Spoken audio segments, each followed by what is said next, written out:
भाई पगलूस, कैसे हो आप? Welcome to group 2। सबसे पहले तो heartiest congratulations for making it up to group 2। सारे एग्जाम्स को क्लियर करके, सारे हर्डल्स को पार करके और सारे प्रॉब्लम्स का मुंह तोड़ जवाब देकर फाइनली आप लोगों ने अपने लिए ग्रुप 2 के दरवाजे खोल दिए हैं। So take a moment and appreciate yourself कि आप लोग ग्रुप 2 में आ चुके हो। साथ ही साथ all the very best for the journey that is coming up for group 2। This is your faculty and friend CA Himangi Kothari welcoming you all to the very first lecture of CMA Inter Group 2 paper number 10 Corporate Accounts and Audit। जी हाँ, मैं आपकी faculty हूँ पूरे paper number 10 के लिए। ऐसा नहीं होने वाला है कि कॉर्पोरेट अकाउंट्स कोई और पढ़ाने वाला है, ऑडिट मैं पढ़ाने वाली हूँ। जी नहीं, कॉर्पोरेट अकाउंट्स भी मैं पढ़ाने वाली हूँ, ऑडिट भी मैं ही आपको पढ़ाने वाली हूँ। अब मैं कैसे पढ़ाने वाली हूँ, क्या फ्लो में जाने वाले हैं, हमारा सब्जेक्ट क्या होने वाला है, सारी बातें हम लोग इस सेशन में डिस्कस करने वाले हैं। और साथ ही साथ इस सेशन में हम लोग हमारा चैप्टर 1 भी पढ़ने वाले हैं। सो भाई, इस सेशन को ओरिएंटेशन सेशन समझ के स्किप मत करना। मैंने बहुत से बच्चों को देखा है जो क्या करते हैं, अगर ओरिएंटेशन क्लास है तो उसको स्किप कर देते, ये सोच के कि अरे इस क्लास में क्या होने वाला है, चैप्टर के नाम बताने वाले हैं, उसका वेटेज बताने वाले हैं, वो चीज तो हम लोग स्टडी मटेरियल से भी पढ़ सकते हैं, तो इसको हम स्किप कर देते। जी नहीं, आपको ये सेशन पूरा एंड तक देखना है। रीजन बीइंग, इस सेशन के अंदर हम लोग हमारा सब्जेक्ट समझने वाले हैं, क्योंकि हमारा जो पेपर नंबर 10 है ये बाकी सब्जेक्ट की तरह नहीं है। हमारा पेपर नंबर 10 थोड़ा यूनिक है, तो आपको ये सेशन देखना है क्योंकि हमें सब्जेक्ट समझना है, साथ ही साथ हमें हमारा पेपर समझना है। पेपर पैटर्न नहीं, पेपर समझना है हमें। अरे भाई, जिस पेपर के लिए इतनी मेहनत मुशक्कत हो रही है उसको समझो तो सही।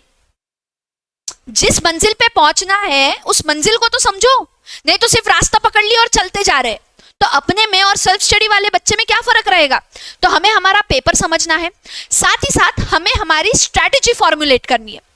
अब स्ट्रैटेजी मतलब वही स्ट्रैटेजी जो आप लोग एग्जाम के 1 महीना पहले YouTube पे सर्च करते हो, best strategy for CMA inter corporate accounts and audit, top 25 important audit questions, ABC analysis for audit and corporate accounts. तो वो चीज तब ना करते हुए आज अपने को करना है, ताकि जो हमारी बैच चलने वाली है उस टाइम पे आपको समझ जाएगा कि what strategy we have to follow. तो ये सारी बातें हम लोग इस सेशन में करने वाले हैं, साथ ही साथ हम लोग हमारी पढ़ाई भी स्टार्ट करने वाले हैं। मतलब इस सेशन में सिर्फ ये टाइम पास नहीं होने वाला है कि आपको ये सब चीजें बताई जा रही है, आपके साथ में पढ़ाई भी होने वाली है। तो इस सेशन को स्किप नहीं करना है। और साथ ही साथ एक और इंपॉर्टेंट चीज आपको करनी है कि भाई सबसे पहले तो चैनल को आप करेंगे subscribe and you are going to hit the bell icon, क्योंकि जैसा ये एक सेशन आ रहा है यूट्यूब के ऊपर for corporate accounts and audit, वैसे ही हर सब्जेक्ट के सेशन आएंगे। तो कुछ भी आपका मिस नहीं होना चाहिए, इसीलिए चैनल को सब्सक्राइब करो और बेल आइकन पे हिट करो ताकि आपको नोटिफिकेशन आ जाए। और इसके अलावा और एक बहुत इंपॉर्टेंट चीज जो आपको करनी है वो ये है कि अगर आपके नजर में कोई ऐसा स्टूडेंट है जो स्ट्रगल कर रहा है ग्रुप 2 के लिए, तो आपको ये सेशन का लिंक उठाना है और उसके साथ में शेयर करना है, because sharing is caring. So let's get started. तो भाई, मेरे सब्जेक्ट के बारे में बताने से पहले मैं आपको ग्रुप 2 का एक ओवरव्यू दे देती हूँ कि आपको ग्रुप 2 में कितने सब्जेक्ट्स होने वाले हैं, कौन सी फैकल्टी कौन सा सब्जेक्ट पढ़ाने वाली है, उन रिस्पेक्टिव सब्जेक्ट के बैचेस में क्या क्या होने वाला है। तो एक ब्रीफिंग मैं आपको दे देती हूँ। बाकी सब्जेक्ट के अंदर का जो ब्रीफिंग है, हर रिस्पेक्टिव सब्जेक्ट के अंदर का जो कंटेंट है, वो फैकल्टी का वीडियो यूट्यूब के ऊपर आने वाला है। मैं सिर्फ आपको पूरे ग्रुप के बारे में यहाँ पर बताने वाली हूँ। सो आपके ग्रुप 2 में टोटल होते हैं 4 subjects, paper number 9, paper number 10, paper number 11 और पेपर नंबर 12। पेपर नंबर 9 होता है OM और SM, operational management and strategic management. Paper number 10 होता है corporate accounts and audit. Paper number 11 होता है मैनेजमेंट अकाउंटिंग और पेपर नंबर 12 होता है आपका FMDA, financial accounting and data analytics. अब कौन सी फैकल्टी कौन सा सब्जेक्ट पढ़ाने वाली है? तो भैया, आपको OM पढ़ाने वाले हैं हमारे श्री श्री साष्टांग दंडवत प्रणाम प्रणव सर। ये सर आपको CMA इंटर ग्रुप 1 में टैक्स पढ़ाते हैं और ये टैक्स के एकदम बेताज बादशाह है। जिन बच्चों ने इनसे टैक्स पढ़ रखा है उनको पता है कि उनका OM तो भैया ये आदमी पूरा सिक्योर कर लेता है। तो आपको ऑपरेशन मैनेजमेंट कौन पढ़ाने वाले हैं? प्रणव सर पढ़ाने वाले हैं। ऐसे जो OM के साथ में होता है, मतलब वहां पे वो 50-50 चलते हैं, यहाँ पे ये दोनों 50-50 चलते हैं। SM आपको पढ़ाने वाली है दिशा मैम। दिशा मैम ने आपको सीएमए इंटर ग्रुप 1 में फाइनेंशियल अकाउंट्स पढ़ा रखा है और फाउंडेशन में आपको इकोनॉमिक्स और मैनेजमेंट पढ़ा रखा है, तो आपको कोई भी टेंशन की बात नहीं है, बिकॉज उनका जो फोटे है, उनका जो पैशन है वो मैनेजमेंट के अंदर ही है। तो दिशा मैम आपका एसएम संभाल लेंगी, तो ये दोनों पति पत्नी मिलके आपका पेपर नंबर 9 संभालने वाले हैं। उसके बाद में आ जाता है paper number 10 corporate accounts and audit, वो पढ़ाने वाली हूं मैं, आपकी फेवरेट सीए हिमांगी कोठारी। अब मैं कौन हूं, मैं कहां से आई हूं, व्हाट इज माय बैकग्राउंड, ये सब छोड़ दो, अभी के लिए सिर्फ इतना ध्यान रखो कि मैं आपको क्या पढ़ाने वाली हूं, कॉर्पोरेट अकाउंट्स एंड ऑडिट पढ़ाने वाली हूं। उसके बाद में पेपर नंबर 11 होता है आपका मैनेजमेंट अकाउंटिंग, जो कॉस्टिंग की तरह होता है, जो आपका ग्रुप 1 में कॉस्टिंग है, बस उसका जो बड़ा भाई है दैट इज मैनेजमेंट अकाउंटिंग। अब कॉमन सेंस की बात है, अगर ग्रुप 1 में आपको इशिका मैम ने एकदम तगड़े में कॉस्टिंग पढ़ाया है, तो यहां पर ग्रुप 2 में जो एमए का सब्जेक्ट है वो भी हमारी क्यूट सी, सिंपल सी, सादी सी, भोली सी इशिका मैम ही आपको पढ़ाने वाली है। एंड ट्रस्ट मी गाइस, मतलब अगर इनसे आपने एमए पढ़ लिया, आपके फाइनल के 2 सब्जेक्ट बच जाएंगे। फाइनल में एक स्ट्रेटेजिक कॉस्ट मैनेजमेंट होता है, वो आपका बच जाएगा, और एक होता है strategic performance valuation and business valuation, वो भी आपका बच जाएगा अगर आपने इनसे एमए पढ़ लिया तो, गारंटी मेरी है भाई। और उसके बाद में आपका पेपर नंबर 12 होता है एफएमडीए, वो पढ़ाने वाले हैं सिद्धिनाथ पांडे सर। अब सिद्धिनाथ पांडे सर का एकदम पैशन है फाइनेंसेस, मतलब मेरे भी फाइनेंसेस वही संभालते हैं, तो आपको एकदम प्रैक्टिकल अप्रोच रख के जो आपका पेपर नंबर 12 है financial management and data analytics, ये बंदा सब कुछ संभाल लेगा, ट्रस्ट मी। तो कुछ इस तरीके से ग्रुप 2 का पूरा टीम है, जिसके अंदर मैं हूं, दिशा मैम है, प्रणव सर है, इशिका मैम है और सिद्धिनाथ सर है। हम 5 लोग मिलके आपका ग्रुप 2 के चारों सब्जेक्ट को संभाल लेंगे। अब जो भी कोर्स आप परचेस करोगे, जो भी बैच, जो भी सब्जेक्ट का आप क्लास परचेस करोगे, उसमें क्या क्या होने वाला है, तो सबसे पहले तो एक्सक्लूसिव सीएमए इंटर के लेक्चर होने वाले हैं। ऐसा बिल्कुल भी नहीं होगा कि आपको सीए के लेक्चर्स प्रोवाइड किए जा रहे हैं कट शॉर्ट करके, जी नहीं, एक्सक्लूसिवली सीएमए इंटर का जो इंस्टीट्यूट का स्टडी मटेरियल है उसको हमने स्ट्रिक्टली फॉलो किया है। उसके साथ साथ जितने भी इसके पहले सीएमए इंस्टीट्यूट ने पेपर्स रिलीज किए हैं वो कवर किए जाएंगे, जो इसके पहले मॉडल क्वेश्चन पेपर्स रिलीज किए गए हैं वो भी आपके यहाँ पर कवर किए जाएंगे। 100% कवरेज ऑफ सीएमए मॉड्यूल, जो आपको सीएमए के मॉड्यूल में दिख रहा है वो चीज आपको हर फैकल्टी के बुक में दिखेंगी, हर सब्जेक्ट के बुक में दिखेंगी। हाँ, थोड़े स्ट्रक्चर्ड फॉर्मेट में दिखेंगी, मतलब पूरा मॉड्यूल कॉपी पेस्ट नहीं किया है, आपका मॉड्यूल 1 नंबर रद्दी है। मतलब मैं और प्रणव सर एकदम शूट में बोलते हैं कि जैसे ही आपको वो स्टडी मटेरियल आ रहा है उसको एकदम रद्दी में बेच दो, क्योंकि वो इतना रद्दी है। हमारे बुक्स में आपको एकदम चीजें स्ट्रक्चर्ड वे में दिखेंगी। अब एक आधा बच्चा रहता है जो कंपैरिजन करने को बैठता कि सब कुछ कवर्ड है क्या, बिना हम पे भरोसा किए, बिल्कुल कर सकते हो, बट वो कंपैरिजन कब करना है आपको, जब आपकी बैच हो जाती है, क्योंकि इनिशियली आपको नहीं पता है कि आपके स्टडी मटेरियल में क्या दिया है और हमारे बुक में वो चीज कहाँ दी हुई है। हमने चीजों को थोड़ा जहां पे जो चीज रेलेवेंट है वहां पे डाल रखी है। स्टडी मटेरियल में सिर्फ कॉपी पेस्टेड है कहीं से, कोई तो सोर्स से उठा के उन्होंने बस चीजों को एक जगह डंप करके रखा है। तो अगर आपको कंपेयर करना है तो पहले आप पूरा हमारा बुक पढ़ो, पूरा आपका स्टडी मटेरियल पढ़ो, you will realize that each and everything is covered in our book, but हमने स्टडी मटेरियल का सीक्वेंस नहीं फॉलो किया है। क्लियर? तो आपका सीएमए का जो मॉड्यूल है एवरीथिंग इज कवर्ड। उसके बाद में best doubt support till exams, तो भाई इस पे तो कोई शक ही नहीं है, अगर आपने हमसे ग्रुप 1 पढ़ रखा होगा तो आपको पता है कि जैसे ही आप कोई कोर्स परचेस करते हो, से फॉर एग्जांपल आपने पेपर नंबर 10 परचेस किया corporate accounts and audit, immediately purchase करने के बाद में आपको मेरा पर्सनल नंबर मिलता है। ये मेरा फोन है, इसके अंदर एक व्हाट्सएप है, इसका जो नंबर है वो आपको प्रोवाइड किया जाता है हमारे ऑफिस टीम के तरफ से। मतलब जब भी आपको कोई डाउट आएगा तो वो डाउट सॉल्व कौन करेगा? फैकल्टी सॉल्व करेगी। ऐसा नहीं होगा कि आपको बोला जाएगा बेटा मेल कर, फिर मेल पे कोई तो तीसरा ही रिप्लाई दे रहा है, जी नहीं, जिसने आपको कंसेप्ट पढ़ाया है वही आपके डाउट को क्या करेगा? सॉल्व करेगा।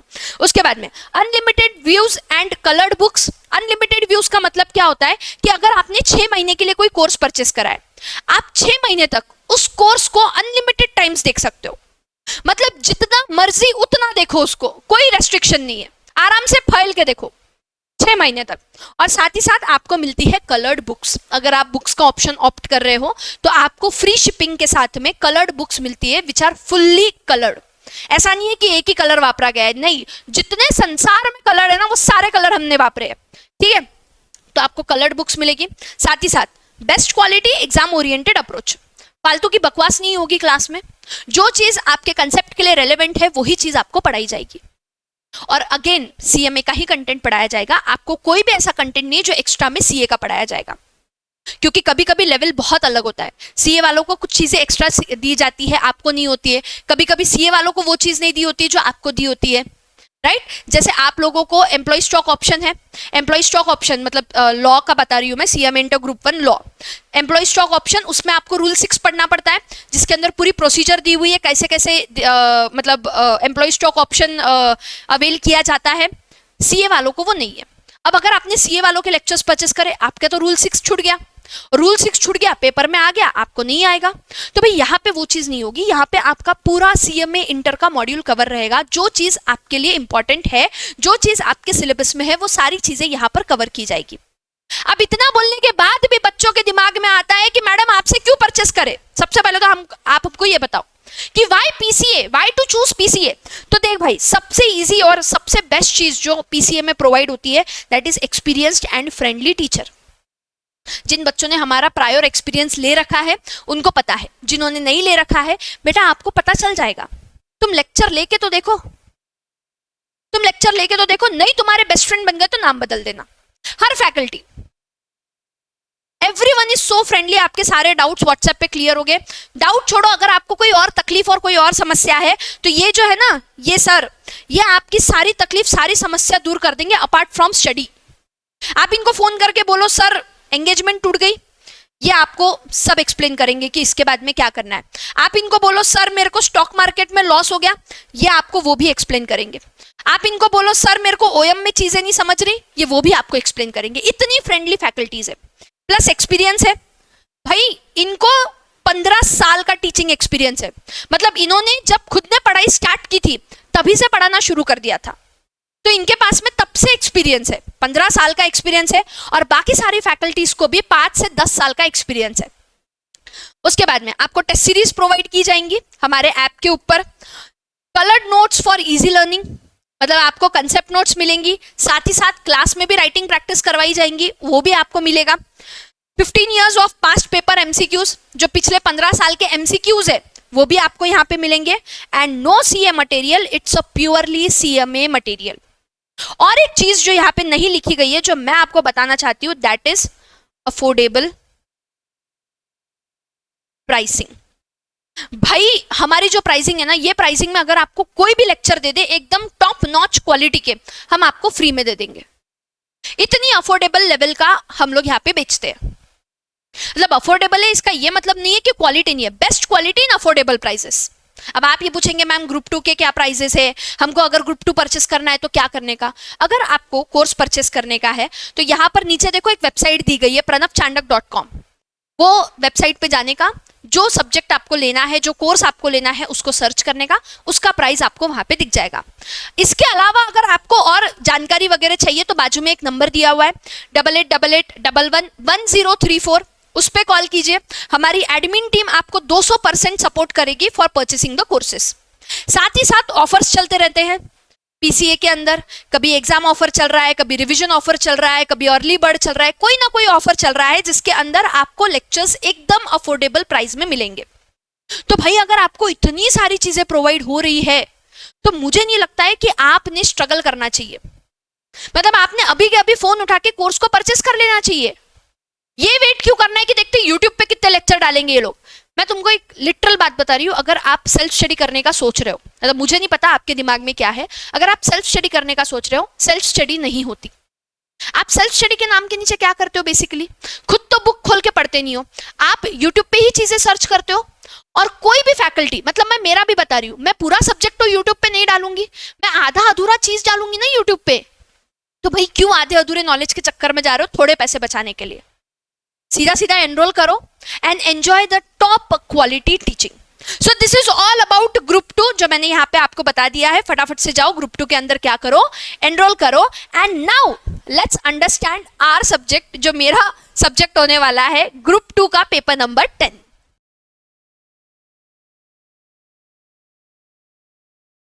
चलिए अब बात करते हैं CMA inter group 2 paper number 10 corporate accounts and audit के बारे में। जैसे आपके बाकी सब्जेक्ट है वैसे ही ये सब्जेक्ट भी आपको 100 मार्क्स के लिए आने वाला है। पर इसमें एक छोटा सा ट्विस्ट है, इस सब्जेक्ट की खुद की एक यूनिक आइडेंटिटी है कि ये एक ही सब्जेक्ट में दो सब्जेक्ट है। यहां पर आपको दो अलग अलग सब्जेक्ट्स पढ़ने हैं, एक रहने वाला है कॉर्पोरेट अकाउंट्स और दूसरा रहने वाला है ऑडिट। अब आप मुझसे ये पूछेंगे कि मैम दो अलग अलग सब्जेक्ट ही क्यों नहीं दे दिए, एक सब्जेक्ट में दो सब्जेक्ट डालने के पीछे का लॉजिक क्या है? तो मेरे प्यारे मुन्ना अभी के लिए इतना ही समझ, कॉर्पोरेट अकाउंट्स का मतलब होता है कि आप क्या कर रहे हो, आप कर रहे हो कंपनी की अकाउंटिंग, मतलब डेबिट क्रेडिट की एंट्री मार के ट्रायल बैलेंस बना के पूरा पीएनएल और बैलेंस शीट आप लोग बना रहे हो। वो सब कुछ आप कहाँ सीखने वाले हो? कॉर्पोरेट अकाउंट्स में। और ऑडिट में आप क्या सीखने वाले हो कि भैया जो ये कंपनी के अकाउंट्स बने हैं वो सही बने हैं या नहीं बने हैं, राइट है या रॉन्ग है। एक बेसिक एग्जांपल मैं आपको देती हूँ, सीएमए इंटर ग्रुप 1 में दिशा मैम ने फाइनेंशियल अकाउंट्स लिया है। फाइनेंशियल अकाउंट्स में आपको अकाउंटिंग स्टैंडर्ड्स पढ़ाए गए हैं। अब वो अकाउंटिंग स्टैंडर्ड्स कोई शो पीस के लिए तो नहीं पढ़ाए, वो अकाउंटिंग स्टैंडर्ड्स यूज करके ही आपको फाइनेंशियल स्टेटमेंट्स बनाने हैं। जैसे AS2 में जो चीजें दी गई है या इंड AS 2 में जो चीजें आपको दी गई है वही चीजें फॉलो करके आपको इन्वेंटरी का वैल्यूएशन करना है, वही चीजें फॉलो करके इन्वेंटरी की रिकॉर्डिंग करनी है। तो भैया वो रिकॉर्डिंग आप कहां सीखने वाले हो? कॉर्पोरेट अकाउंट्स में। पर क्या आपने वो रिकॉर्डिंग इंड AS 2 को फॉलो करके करी है या नहीं करी है, आपने सही वैल्यूएशन किया है या नहीं किया है, वो हम लोग कहां चेक करने वाले हैं? ऑडिट में। तो ये दोनों सब्जेक्ट्स दो अलग अलग सब्जेक्ट रहने के साथ साथ एक दूसरे को कॉम्प्लीमेंट करते हैं, इसीलिए इन दोनों सब्जेक्ट को एक साथ पढ़ाया गया है। And that is the only reason कि ये दोनों सब्जेक्ट मैं आपको पढ़ाने वाली हूं।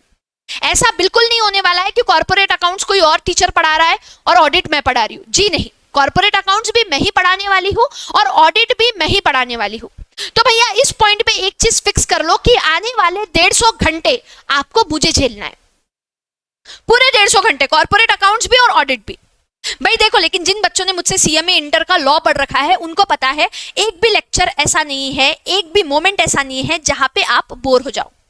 लॉ में मैंने कभी आपको बोर नहीं होने दिया, इतना प्योरली थ्योरेटिकल वो सब्जेक्ट है, वहां मैंने आपको बोर नहीं होने दिया। तो जाहिर सी बात है कॉर्पोरेट अकाउंट्स एंड ऑडिट में तो बिल्कुल नहीं होने दूंगी यार। मतलब एग्जाम के बाद में लिटरली मेरे को बच्चों के मैसेजेस आते हैं कि मैम आपके फास्ट ट्रैक देख के हम लोग पास हो गए। तो आप लोग तो रेगुलर क्लास ले रहे हो, तो इस सब्जेक्ट में आपको पास कराने की जिम्मेदारी मेरी। बट आपसे भी कुछ चीजें एक्सपेक्टेड है, वो मैं थोड़ा एंड में बताऊंगी। अगर आपने वो चीजें मुझे दे दी, जो मेरे एक्सपेक्टेशन है वो अगर आपने पूरे कर दिए, आपको ये सब्जेक्ट में पास होने से कोई नहीं बचा सकता। मैं आपको बता रही हूं हमारा टारगेट रहने वाला है 75 plus marks corporate accounts and audit मिला के, प्लस बोल रही हूं, मतलब 80-85 तक का अपना टारगेट रहने वाला है।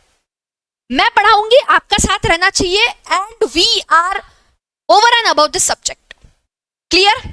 चलिए, तो ये है आपका subject corporate accounts and audit, जो आपको 100 मार्क्स के लिए आने वाला है। 50 मार्क्स का आपको कॉर्पोरेट अकाउंट्स आने वाला है और 50 मार्क्स का आपको क्या आने वाला है? ऑडिट आने वाला है। कैसे आने वाला है, क्या पेपर पैटर्न होने वाला है, सब मैं आपको बताने वाली हूँ, थोड़ा सा धीरज रखो। फिर आ जाते हैं कि मैम आप कौन हो। अब ये सवाल तो आपके मन में आएगा ना कि मैम आप पिछले 15-20 मिनट से बड़बड़ कर रहे हो, पहले आपने ग्रुप 2 के बारे में बताया, अभी आप कॉर्पोरेट अकाउंट्स के बारे में बता रहे हो, आप हो कौन? तो भैया मैं हूं सीए हिमांगी कोठारी और मैं आपको कॉर्पोरेट अकाउंट्स एंड ऑडिट पढ़ाने वाली हूं। अभी के लिए इतना ही जान लो। अब अगर आपको मेरा बैकग्राउंड जानना है कि मैं कौन हूं, कहां से आई हूं, क्या मैं कोई एलियन हूं, तो नहीं, मैं एक जीती जागती इंसान हूं, एलियन तो मैं बिल्कुल नहीं हूं। थोड़ा मेरे बैकग्राउंड के बारे में एकदम ब्रीफ इंट्रोडक्शन में आपको दे देती हूं कि मैं पिछले 5 साल से टीचिंग में हूं, मतलब ऑनलाइन टीचिंग पिछले 5 साल से चल रही है, कोर ऑनलाइन। उसके पहले मैं फेस टू फेस क्लासेस में पढ़ाती थी, साथ ही साथ प्रणव सर के साथ में काउंसलिंग वगैरह करती थी मैं स्टूडेंट्स का, वही चीज जो स्ट्रैटेजी वैटेजी बच्चों को लगती है वो सब चीजें मैं करती थी। तो मुझे 5 साल का एक्सपीरियंस है। टॉकिंग अबाउट सीएमए करिकुलम, तो मैं आपको फाउंडेशन में लॉ पढ़ाती हूँ। फाउंडेशन में मेरा एकदम कोर सब्जेक्ट है लॉ। इंटर में अगर ग्रुप 1 की बात करूं तो लॉ एंड एथिक्स में आपको पढ़ाती हूँ। जिन बच्चों ने मुझसे पढ़ रखा है उनको पता है, जिन्होंने नहीं पढ़ रखा है उनको मैं बता रही हूँ। ग्रुप 2 में मैं आपको कॉर्पोरेट अकाउंट्स एंड ऑडिट पढ़ाने वाली हूँ। फिर उसके बाद में फाइनल में ग्रुप 3 में अगेन मेरा सब्जेक्ट लॉ है और ग्रुप 4 में मेरा सब्जेक्ट है कॉस्ट एंड मैनेजमेंट ऑडिट। मतलब मैं आपको हर लेवल पे सब्जेक्ट्स पढ़ा रही हूँ। एक्सपीरियंस भी काफी तगड़ा है मेरा, तो आपको कोई भी टेंशन लेने की जरूरत नहीं है। और इस पॉइंट पे बस ये चीज जान लो कि by the end of this course आप लोगों को कॉर्पोरेट अकाउंट्स एंड ऑडिट से प्यार हो जाएगा, and that is my promise. Without getting bored in any lecture, you are going to love this subject. और कोई ऐसा वैसा प्यार नहीं होने वाला है, टॉक्सिक प्यार नहीं होने वाला है भाई, एकदम लॉयल वाला प्यार होने वाला है. ठीक है, चलिए अब हम लोग बात करते हैं हमारे सब्जेक्ट की, कि भाई हमारा सब्जेक्ट क्या है, हमारे सब्जेक्ट में क्या क्या टॉपिक्स है, हमारे सब्जेक्ट में कैसा कैसा वेटेज है, वो सब हम लोग अभी देख लेते हैं. सबसे पहले स्टडी मटेरियल का जो आपका इंडेक्स है, इंस्टीट्यूट ने जो स्टडी मटेरियल इशू किया है उसका जो इंडेक्स है उसको अपन डिस्कस कर लेते हैं. एकदम प्यारा सा छोटू सा इंडेक्स आपको यहाँ पर दिख रहा है जो स्टडी मटेरियल में आपको दिया हुआ है. देख के ऐसे मतलब ऐसे पप्पी ले लूं ऐसा फीलिंग आता है, बट जब आप मेरा इंडेक्स देखोगे तो हो सकता है आपको डर लग जाए कि मैम ये क्या कर दिया आपने. तो भाई हमारे मॉड्यूल के हिसाब से दो सेक्शंस है, section A section B. Section A is corporate accounts जो कि आपको आने वाला है 50% मतलब 50 मार्क के लिए. ऑडिट सेक्शन बी जो कि आने वाला है अगेन आपको 50 मार्क्स के लिए. टॉकिंग अबाउट कॉर्पोरेट अकाउंट्स, सबसे पहला चैप्टर आपका है accounting for shares and debentures. अब शेयर्स क्या होते हैं, डिबेंचर्स क्या होते हैं, सब हम लोग हमारे क्लास में समझने वाले हैं. उसका वेटेज होने वाला है 10%. फिर preparation of financial statement, profit and loss account, वो भी होने वाला है 10%.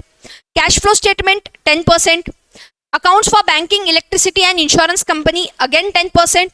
अकाउंटिंग स्टैंडर्ड्स, वही अकाउंटिंग स्टैंडर्ड्स जो आपने फाइनेंशियल अकाउंट्स ग्रुप 1 में पढ़े हैं, जो दिशा मैम ने पढ़ाए हैं, उसी में थोड़े एडिशनल अकाउंटिंग स्टैंडर्ड्स हम लोग कॉर्पोरेट अकाउंट्स वाले सब्जेक्ट में पढ़ने वाले हैं. तो अगर आप आइडियली इस पूरे इंडेक्स को देखो तो ये जो चैप्टर्स है ये आपके प्रॉपर कंपनी के अकाउंट्स से रिलेट करते हैं. ये वाला जो है ये अदर एंटिटीज से रिलेट करता है, और ये वाला जो है ये ऑल टुगेदर अलग हो जाता है जहां पे आपको अकाउंटिंग स्टैंडर्ड्स पढ़ने हैं. Now this weightage help you to determine कि हमें कौन से चैप्टर को कितना वेटेज देना है. अब सभी 10-10% के हैं, तो यहाँ पे हम लोग अभी कुछ भी डिसाइड नहीं करेंगे, पहले हम लोग पूरा सिलेबस देख लेते हैं, उसके बाद में हम लोग डिसाइड करेंगे कि कौन से चैप्टर को कितना प्रेफरेंस देना है. फिर आ जाते हैं ऑडिट में. ऑडिट में मात्र 3 चैप्टर अपने को दिख रहे हैं यहाँ पे. बेसिक कंसेप्ट्स ऑफ ऑडिट जो 10% के लिए आता है. Provisions relating to companies act 30 marks के लिए आता है. फिर उसके बाद में auditing of different types of undertaking वो आ जाता है 10% के लिए. So this is the weightage that is given in your study material. अब मैं आपको मेरा इंडेक्स बताती हूँ कि भाई कॉर्पोरेट अकाउंटिंग का क्या हमारा इंडेक्स होने वाला है, क्या फ्लो होने वाला है, ऑडिट का हमारा क्या फ्लो होने वाला है. तो भाई मैंने क्या किया पता है क्या, मैंने 5 चैप्टर्स ही रखे, बट चैप्टर्स को सब चैप्टर्स में मैंने क्या करा है, डिवाइड कर रखा है. हमारा सबसे पहला चैप्टर होने वाला है accounting for shares and debentures, जिसके अंदर हमें बहुत सारी चीजें पढ़नी है कि भैया इशू ऑफ शेयर्स कैसे होता है, फोरफीचर कैसे होता है, प्रेफरेंस शेयर को कैसे रिडीम किया जाता है, बोनस शेयर कैसे इशू किए जाते हैं, राइट इशू कैसे होता है, स्वेट इक्विटी कैसे होता है, एम्प्लॉय स्टॉक ऑप्शन कैसे होता है, बायबैक कैसे होता है, डिबेंचर को कैसे इशू करते हैं, कैसे रिडीम करते हैं, शेयर्स का अंडरराइटिंग कैसे होता है. ये सारी बातें हम लोग पढ़ने वाले हैं. अब जिन बच्चों ने, अगेन मैं मतलब ग्रुप 1 का बार बार रेफरेंस ले रही हूँ क्योंकि ये लॉ के साथ में रेफर करता है. हमने ग्रुप 1 के लॉ में कंपनीज एक्ट पढ़ा है, यहाँ पर हम लोग कंपनी की अकाउंटिंग पढ़ रहे हैं, तो जाहिर सी बात है रेफरेंस तो आएगा ही. तो भैया अगर आपको याद आ रहा होगा तो हमने ये सब थ्योरी पढ़ रखा है ग्रुप 1 के लॉ में, और वो भी ऐसा वैसा नहीं, एकदम जबरदस्त तरीके से समरी नोट्स बना के. हमने बोनस इशू के बारे में सारे प्रोविजंस पढ़ रखे हैं, हमने राइट इशू के बारे में सारे प्रोविजंस पढ़ रखे हैं कि भैया एक बार राइट इशू कर दिया तो अगले 6 महीने तक आप नया इशू नहीं कर सकते हो. याद आ रहा है कि नहीं आ रहा है? यहाँ पे बस अपने को उसकी अकाउंटिंग ट्रीटमेंट देखनी है.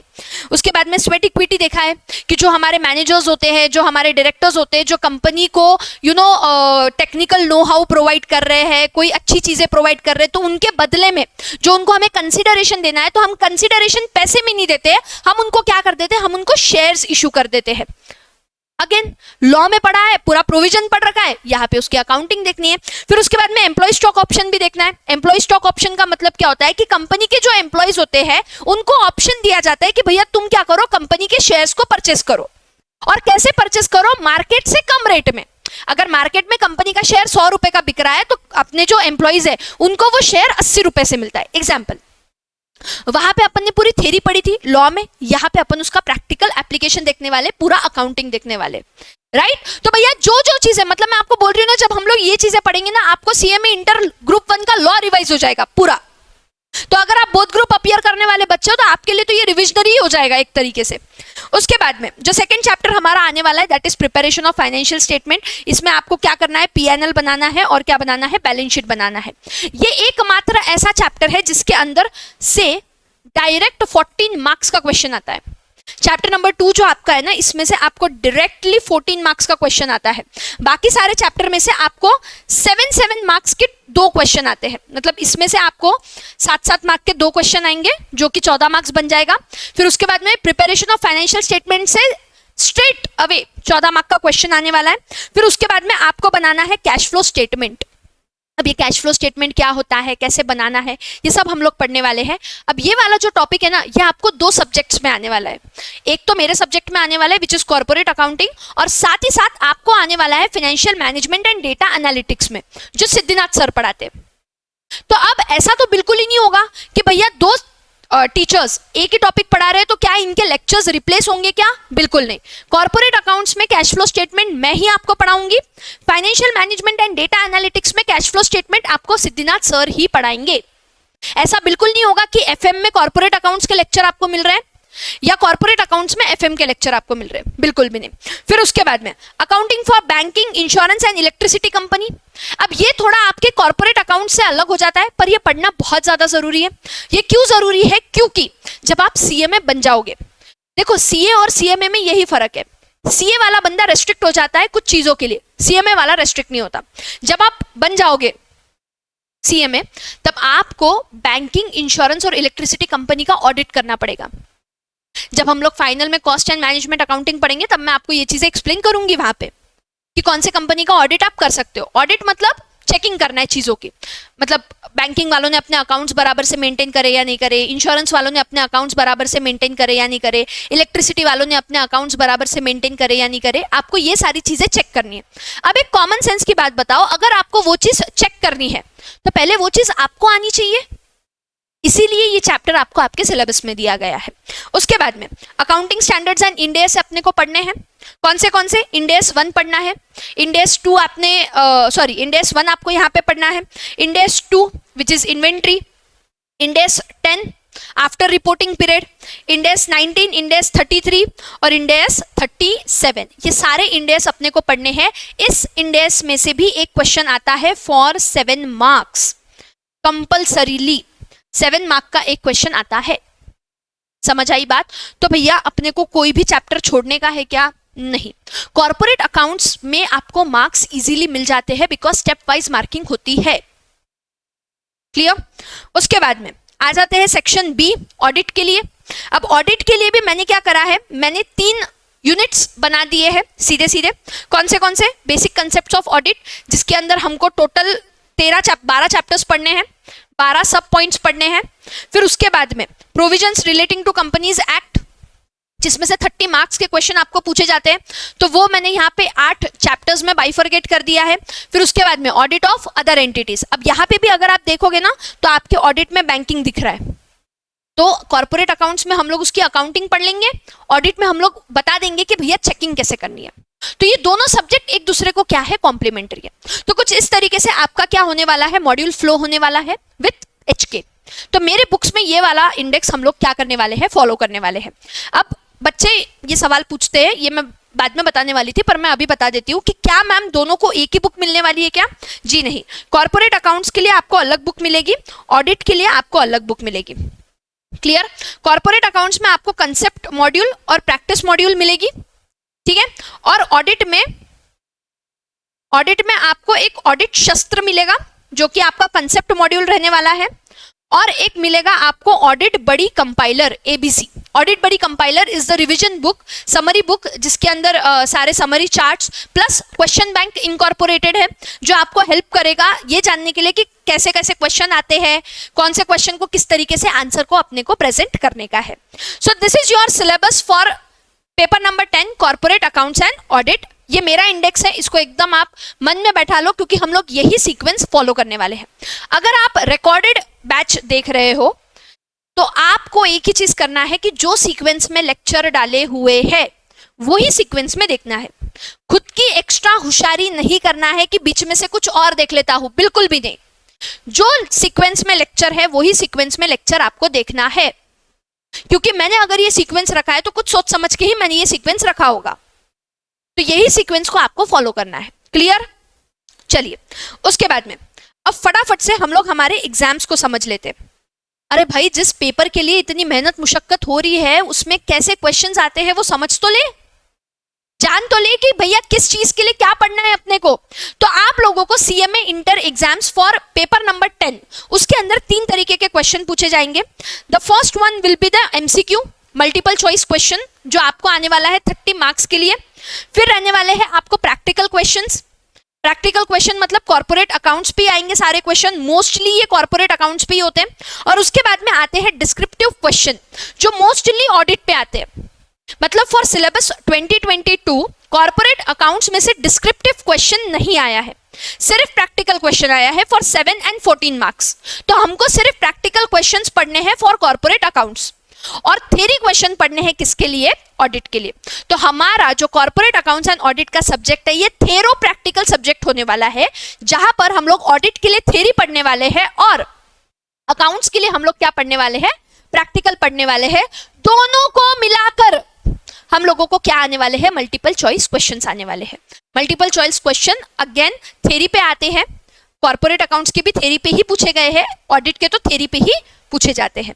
उसके बाद में पेपर पैटर्न एक बार देख लेते हैं, ब्रीफली समझते हैं कि what is the paper pattern. तो भैया आपका सबसे पहला क्वेश्चन आता है मल्टीपल चॉइस क्वेश्चन, जहां पे आपको 15 क्वेश्चन पूछे जाते हैं 2 मार्क्स के लिए। There is no negative marking, मतलब अगर आपका कुछ गलत भी हो जाता है तो सिर्फ 2 मार्क्स कटेंगे, एडिशनल मार्क्स आपके नहीं कटेंगे।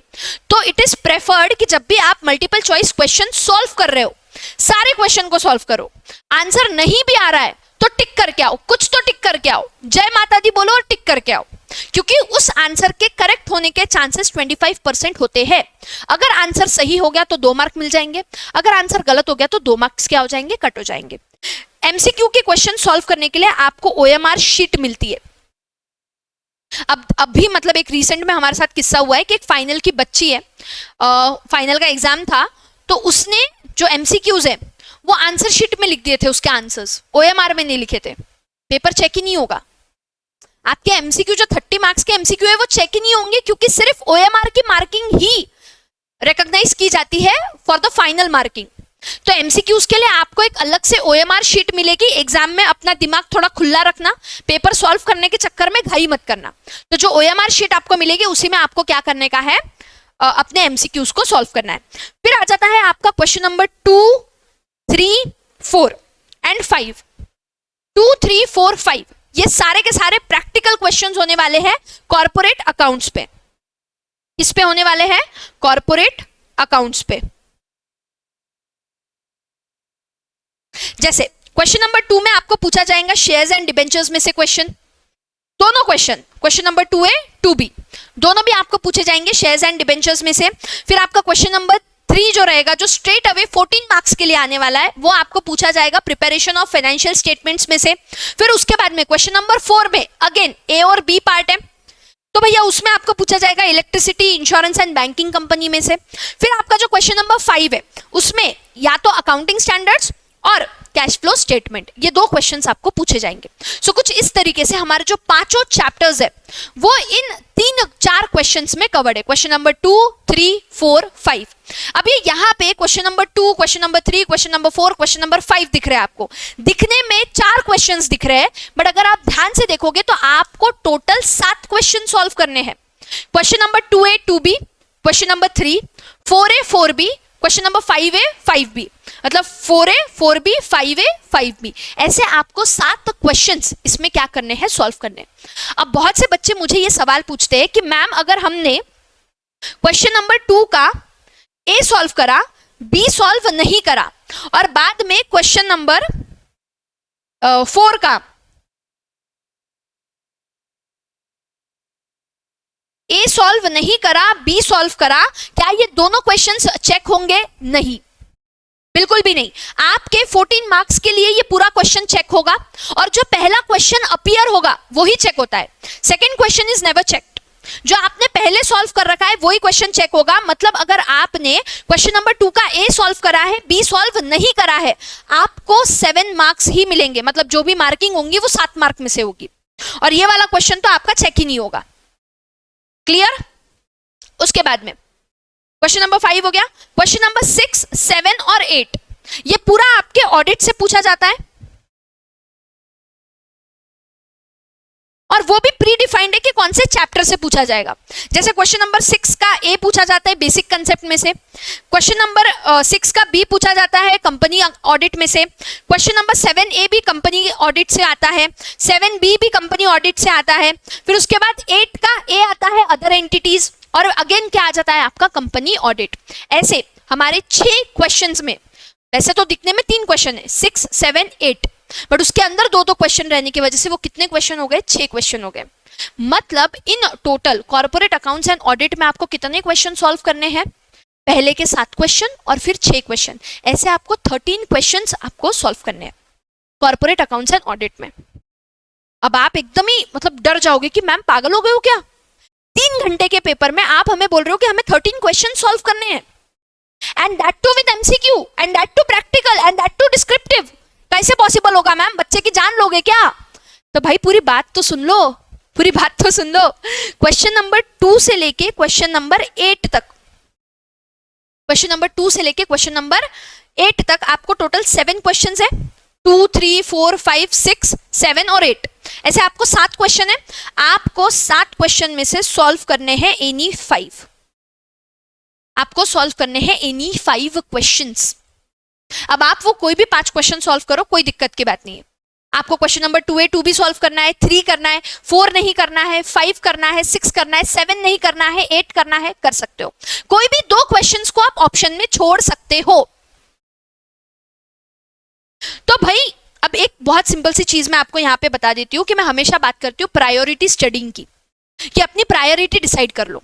तो आपको क्या करना है, जब भी आप अभी पढ़ने बैठोगे, अभी जब अपन पेपर्स देखेंगे, आपको क्या करना है, ये जो टॉप 5 प्रायोरिटी वाले चैप्टर्स है जो इसमें आने वाले हैं, वो आपको आज ही डिसाइड करना है और उनको 200% पढ़ के जाना है। और जो बचे हुए 2 क्वेश्चंस है, जो 2 बचे हुए चैप्टर्स है, उनको आपको पढ़ना है। अगर आपसे हो रहा है तो बहुत अच्छी बात है, नहीं हो रहा है तो बस उनको पढ़ के रखना है, एकदम उनके अंदर दिल दिमाग नहीं डालना है। पर जो बचे हुए हमारे 5 चैप्टर्स है, 5 क्वेश्चंस है जो चैप्टर्स में से आने वाले हैं, उसको अपने को 200-250% करके जाना है। क्लियर है बात? अब मैंने यहाँ पे आपको बता दिया है कि कौन से चैप्टर से कौन सा क्वेश्चन आने वाला है। अब फटाक से अपन क्या करते हैं, पिछले कुछ एग्जाम के क्वेश्चन पेपर्स देख लेते हैं। ठीक है, मैंने यहाँ पे एक समरी बना रखी है, तो मैं मेजरली यहाँ पे कॉर्पोरेट अकाउंट्स के क्वेश्चन की बात करूंगी। ऑडिट के लिए ऑडिट की इसमें अपन बात करेंगे। ठीक है, अभी पहले अपन कॉर्पोरेट अकाउंट्स की बात कर लेते हैं कि कॉर्पोरेट अकाउंट्स के क्वेश्चन कैसे होते हैं, और साथ ही साथ ऑडिट के भी देख लेते हैं, क्योंकि मैंने ऑडिट के भी यहाँ पे डाल रखे हैं। तो भाई हमारा जो सिलेबस 2022 है, ये आया था जून 2023 में। अब जब जून 2023 में आया था, तब सीन ऐसा हो गया था कि जो पेपर पैटर्न था वो पुराने सिलेबस का था, 2016 सिलेबस का पैटर्न फॉलो किया गया था। बट 2022 का जो पैटर्न फॉलो हुआ है वो दिसंबर 23 से हुआ है। तो मैंने क्या किया है, दिसंबर 23, जून 24, दिसंबर 25 और जून 25, ये 4 पेपर्स मैंने यहाँ पे डाल रखे हैं। क्लियर? तो आपको यहां पर देख के समझ जाएगा कि कौन से चैप्टर को कितना रेलेवेंस देना है। जैसे क्वेश्चन नंबर 1 आपका एमसीक्यू था, तो एमसीक्यू मतलब पहले अटेम्प्ट में, दिसंबर 23 के अटेम्प्ट में 6 एमसीक्यू आए थे कॉर्पोरेट अकाउंटिंग से और 9 एमसीक्यू आए थे ऑडिट से। फिर उसके बाद में क्वेश्चन नंबर 2 का ए आया था forfeiture and re issue of shares, जो accounting of shares and debentures से पूछा जाता है। फिर 2 आया था राइट इशू से। क्वेश्चन नंबर 3 आया था प्रिपरेशन ऑफ पीएनएल अकाउंट और बैलेंस शीट। फिर उसके बाद में 4A 4B electricity company, insurance company, 5A 5B इंडेस मतलब accounting standards, cash flow statement. उसके बाद में 6, 7 और 8 ये आ गए थे हमारे किससे, ऑडिट से। Audit risk, basic concepts of audit, secretarial audit, company audit, audit of various items, company audit, cost audit, company audit, audit of various entities, other audits और NFRA यूनिट 1, बेसिक कंसेप्ट्स इन auditing. तो वहां से आपको ये questions पूछे गए हैं। फिर उसके बाद में जून 24 के एग्जाम में आ जाइए, अगेन एमसीक्यू पूछे गए थे, 7 MCQs from corporate accounting, 8 MCQs from auditing. मतलब 2 पेपर को देख के अपने को एक चीज तो समझ गई कि ज्यादा से ज्यादा एमसीक्यू कहां से आते हैं, आपके ऑडिट से आते हैं। तो हमें ऑडिट के अंदर पूरा 200% ध्यान देना है ऑन द एमसीक्यू वाला पार्ट। अगेन क्वेश्चन नंबर 2 है राइट इशू पे था, क्वेश्चन नंबर 2 भी under writing of shares, accounting of shares and debentures, question number 3 preparation of PNL and balance sheet, question number 4 है 4B बैंकिंग इंश्योरेंस। पहले electricity insurance आया था, अब banking insurance आ गया, मतलब अपने को एक चीज समझ गई कि अपने को इंश्योरेंस पे 200% ध्यान देने का है। फिर उसके बाद में क्वेश्चन नंबर 5 है 5B अगेन इंड एस और कैश फ्लो स्टेटमेंट। फिर 6, 7 और 8 अगेन आपके ऑडिट के ऊपर आ रहा है, audit working paper, basic concepts of auditing, audit committee, company audit, various items of audit, inventory के बारे में ऑडिट करना है, company audit, IFC versus FR, company audit, audit of various entities, other audit, joint audit, company audit. समझ में आया? तो कुछ इस तरीके से मैंने यहाँ पे ये कर रखा है। सेम आपका दिसंबर 24 का एग्जाम है। दिसंबर 24 में कॉर्पोरेट अकाउंटिंग से सिर्फ 5 एमसीक्यू आए थे और ऑडिट से हमारे कितने एमसीक्यू आए थे? 10 एमसीक्यू आए थे। अब आपको एक चीज समझ जानी चाहिए कि आपको कोई भी सब्जेक्ट को कम इंपॉर्टेंस नहीं देना है। आपको कॉर्पोरेट अकाउंटिंग भी 100% पढ़ना है, आपको ऑडिट भी 100% पढ़ना है। मैंने बहुत से बच्चों का देखा है, मतलब एग्जाम होने के बाद में वो आके मुझे बोलते हैं कि मैम हम लोग पेपर में सिर्फ ऑडिट के भरोसे गए थे या पेपर में सिर्फ अकाउंट्स के भरोसे गए थे। आपको ये नहीं करना है, आपको दोनों सब्जेक्ट को इक्वल इंपॉर्टेंस देके पढ़ना है। क्लियर है बात? उसके बाद में एक जून 25 का देख लेते, क्योंकि जून 25 का एग्जाम रिसेंट में हुआ है और एकदम अभी फाइनल अपने को समझ में आ गया है कि भैया कैसा पेपर पैटर्न रहने वाला है। तो जून 25 के एग्जाम में भी सेम चीज हुई थी कि कॉर्पोरेट अकाउंटिंग से 5 ही एमसीक्यू आए थे और ऑडिट से कितने एमसीक्यू आए थे? 10 एमसीक्यू आए थे। उसके बाद क्वेश्चन नंबर 2 आया था buyback of shares. Question number 2 भी था अकाउंटिंग ऑफ डिबेंचर्स, जिसके अंदर आपको जर्नल एंट्रीज मारनी थी। क्वेश्चन नंबर 3 आया था preparation of PNL account and balance sheet. Question number 4 भी था बैंकिंग एंड इंश्योरेंस, सेम। फिर उसके बाद में 5B इंडेस और कैश फ्लो स्टेटमेंट। फिर 6 आया था टैक्स ऑडिट में से। अब ये जो टैक्स ऑडिट वाला सीन है ना, मैं आपको बताती हूँ गेम क्या हुआ है। टैक्स ऑडिट आपके बुक में नहीं दिया है, आपके ऑडिट के पूरे सिलेबस में टैक्स ऑडिट नहीं दिया है। टैक्स ऑडिट आपको मिलता है आपके सब्जेक्ट टैक्स में, जब आप असेसमेंट प्रोसीजर वगैरह पढ़ते हो। तो ये आपको बेसिकली प्रणव सर ने पढ़ाया था टैक्स में। बुक में कहीं पे भी, मतलब सीएमए इंस्टीट्यूट का मॉड्यूल ओपन करके देख लो, टैक्स ऑडिट के बारे में कहीं पे भी कुछ भी नहीं बताया है, बट अब पूछा जा रहा है। दैट मीन्स अब इंस्टीट्यूट आपसे हायर लेवल का नॉलेज एक्सपेक्ट कर रही है। अब इंस्टीट्यूट अपना जो पेपर का पैटर्न है, अपने जो पेपर का लेवल है, वो टफ करने वाली है। So you have to be ready for each and everything, ठीक है। फिर उसके बाद में कॉस्ट ऑडिट कंपनी ऑडिट का पार्ट है, कारो कंपनी ऑडिट का पार्ट है, NFRA basic concept in auditing का पार्ट है, audit of various entities other audit का पार्ट है, और statutory audit again companies audit का पार्ट है। तो कुछ इस तरीके से आपका जून 25 का पेपर यहाँ पे आपको दिख रहा है। हमारी जो बैच अभी चलने वाली है, ये आने वाले 3 अटेम्प्ट्स के लिए होने वाली है, दिसंबर 25, जून 26 एंड दिसंबर 26। क्लियर? चलिए अब बैच के बारे में थोड़ा सा जान लेते हैं। मतलब मैंने आपको सब्जेक्ट से इंट्रोड्यूस करवा दिया, सब हो गया। अब हम लोग बात करते हैं किसकी? बैच की, कि हमारा ये जो बैच रहने वाला है ये कैसे होने वाला है। शुरू करने से पहले आपको यहाँ पे कुछ दिख रहा होगा कि learn smart, practice hard and succeed fast with Hemangi ma'am. और मैं इसी चीज पर बहुत फर्मली काम करती हूँ कि हम लोग एकदम स्मार्टली पढ़ाई करते हैं। अब जिन बच्चों ने सीएमए इंटर लॉ मुझसे पढ़ रखा है, आपको पता है कि भैया कितना स्मार्ट स्ट्रैटेजी हम लोग फॉलो करते हैं। मतलब हम लोग कंसेप्ट को पूरा समरी नोट्स खुद बनाते हैं। वही समरी नोट्स जो आप एग्जाम के पहले मार्केट में ढूंढते हो, वो हम क्लास में ही बना लेते हैं। और वही चीज हम लोग यहाँ पर भी फॉलो करने वाले हैं। जो हमारा कॉर्पोरेट अकाउंट्स एंड ऑडिट का बैच होने वाला है, उसमें भी हर कंसेप्ट को तोड़ के पढ़ने वाले हैं, हर क्वेश्चन को सॉल्व करने वाले हैं, इररिस्पेक्टिव ऑफ द फैक्ट कि वो कॉर्पोरेट अकाउंट्स का है या ऑडिट का है। हर चीज हम लोग यहाँ पर पढ़ने वाले हैं। Practice hard, whether it is corporate accounts और ऑडिट, हर चीज में हम लोग प्रैक्टिस करने वाले हैं। क्वेश्चन राइटिंग प्रैक्टिस होने वाली है, प्रैक्टिकल क्वेश्चन को सॉल्व करने की हमारी क्या होने वाली है, यहाँ पर प्रैक्टिस होने वाली है। और सक्सीड फास्ट, भाई इतना सब कुछ करने के बाद में अगर तुम सक्सीड नहीं हो रहे हो तो मैं मेरा नाम बदलवा दूंगी। क्लियर? उसके बाद हम लोगों के बैच का मेन मोटिव, जो अभी इतना अपन मतलब पिछले 30 मिनट से हम लोग continuously corporate accounts and audit के बारे में बात कर रहे हैं। क्यों? क्योंकि अपने को स्ट्रेटेजिक अप्रोच चाहिए था, स्ट्रक्चर्ड अप्रोच चाहिए था, और आप लोगों के लिए स्टूडेंट सेंट्रिक अप्रोच चाहिए था। मेरे को एक बात बताओ, आपको समझ गया आपका पेपर पैटर्न क्या है? आपको समझ गया कौन से चैप्टर से कंपलसरी क्वेश्चन आने वाला है? आपको समझ गया कौन से चैप्टर को आप ऑप्शन में छोड़ सकते हो, मतलब आपके पास में 2 क्वेश्चंस को ऑप्शन में छोड़ने का राइट है, और जो 2 क्वेश्चंस आप ऑप्शन में छोड़ने वाले हो मतलब आप उस चैप्टर को कम प्रायोरिटी दे सकते हो। सुनो, मैं अगेन बोल रही हूं, हमें छोड़ना कुछ भी नहीं है, बस हमें प्रायोरिटी क्या करनी है, कम करनी है पढ़ाई की। जिससे क्या होगा, हम लोग स्ट्रेटेजिक अप्रोच रखेंगे, स्मार्टली पढ़ाई करेंगे, गधा मजूरी नहीं करने की है अपने को, ठीक है? वी आर प्रोफेशनल्स, तो हम लोग क्या करेंगे, स्मार्ट स्ट्रेटेजी को फॉलो करेंगे। उसके बाद हमारे पूरे बैच का ड्यूरेशन 150 घंटा रहने वाला है, जिसमें कॉर्पोरेट अकाउंट्स आपको 100 आवर्स के लिए मिलने वाला है, ऑडिट आपको कितने आवर्स के लिए मिलने वाला है, 50 आवर्स के लिए मिलने वाला है। 100% कवरेज रहेगा आपका सीएमए इंस्टीट्यूट के मटेरियल का, फुल्ली रिकॉर्डेड बैच रहने वाली है, जिसमें आपको अनलिमिटेड व्यूज रहने वाला है, 4 months, 6 months and 12 months validity के लिए। बैच कब कब अप्लीकेबल होने वाली है? दिसंबर 25, जून 26 और दिसंबर 2026 के लिए अप्लीकेबल होने वाली है। Am I clear with this? उसके बाद आप ये कैसे परचेस कर सकते हो? तो आप लेक्चर्स और प्रिंटेबल पीडीएफ ले सकते हो, मतलब लेक्चर्स प्लस सॉफ्ट कॉपी। आपको उसके अंदर नोट्स जो है वो पीडीएफ में मिलेगी, जिसका आप प्रिंट निकलवा सकते हो मार्केट से। अगर आपको बुक्स के साथ चाहिए तो लेक्चर्स एंड हार्ड कॉपी के साथ में आप ले सकते हो, बुक्स की डिलीवरी आपके घर पे हो जाएगी। मैम कैसे परचेस करने का? www.pranavchandak.com पे जाने का, लेक्चर को सिलेक्ट करने का और परचेस करने का। अगर आपको एक्स्ट्रा की डिटेल्स चाहिए, ऑफर अवेल करना है या कुछ भी आपको एडिशनल इंफॉर्मेशन चाहिए तो इस नंबर पे आप कॉल कर सकते हो। आपको अपना प्रेफर्ड मोड चूज करना है कि आप लेक्चर प्रिंटेबल पीडीएफ के साथ लेना चाहते हो या बुक के साथ लेना चाहते हो। ऑर्डर को आपको प्लेस करना है, हमारी पैन इंडिया बुक डिलीवरी है विद फ्री शिपिंग, 1 रुपया भी आपको शिपिंग के लिए पे करने की जरूरत नहीं है, आपके घर पे बुक पहुंच जाएगी।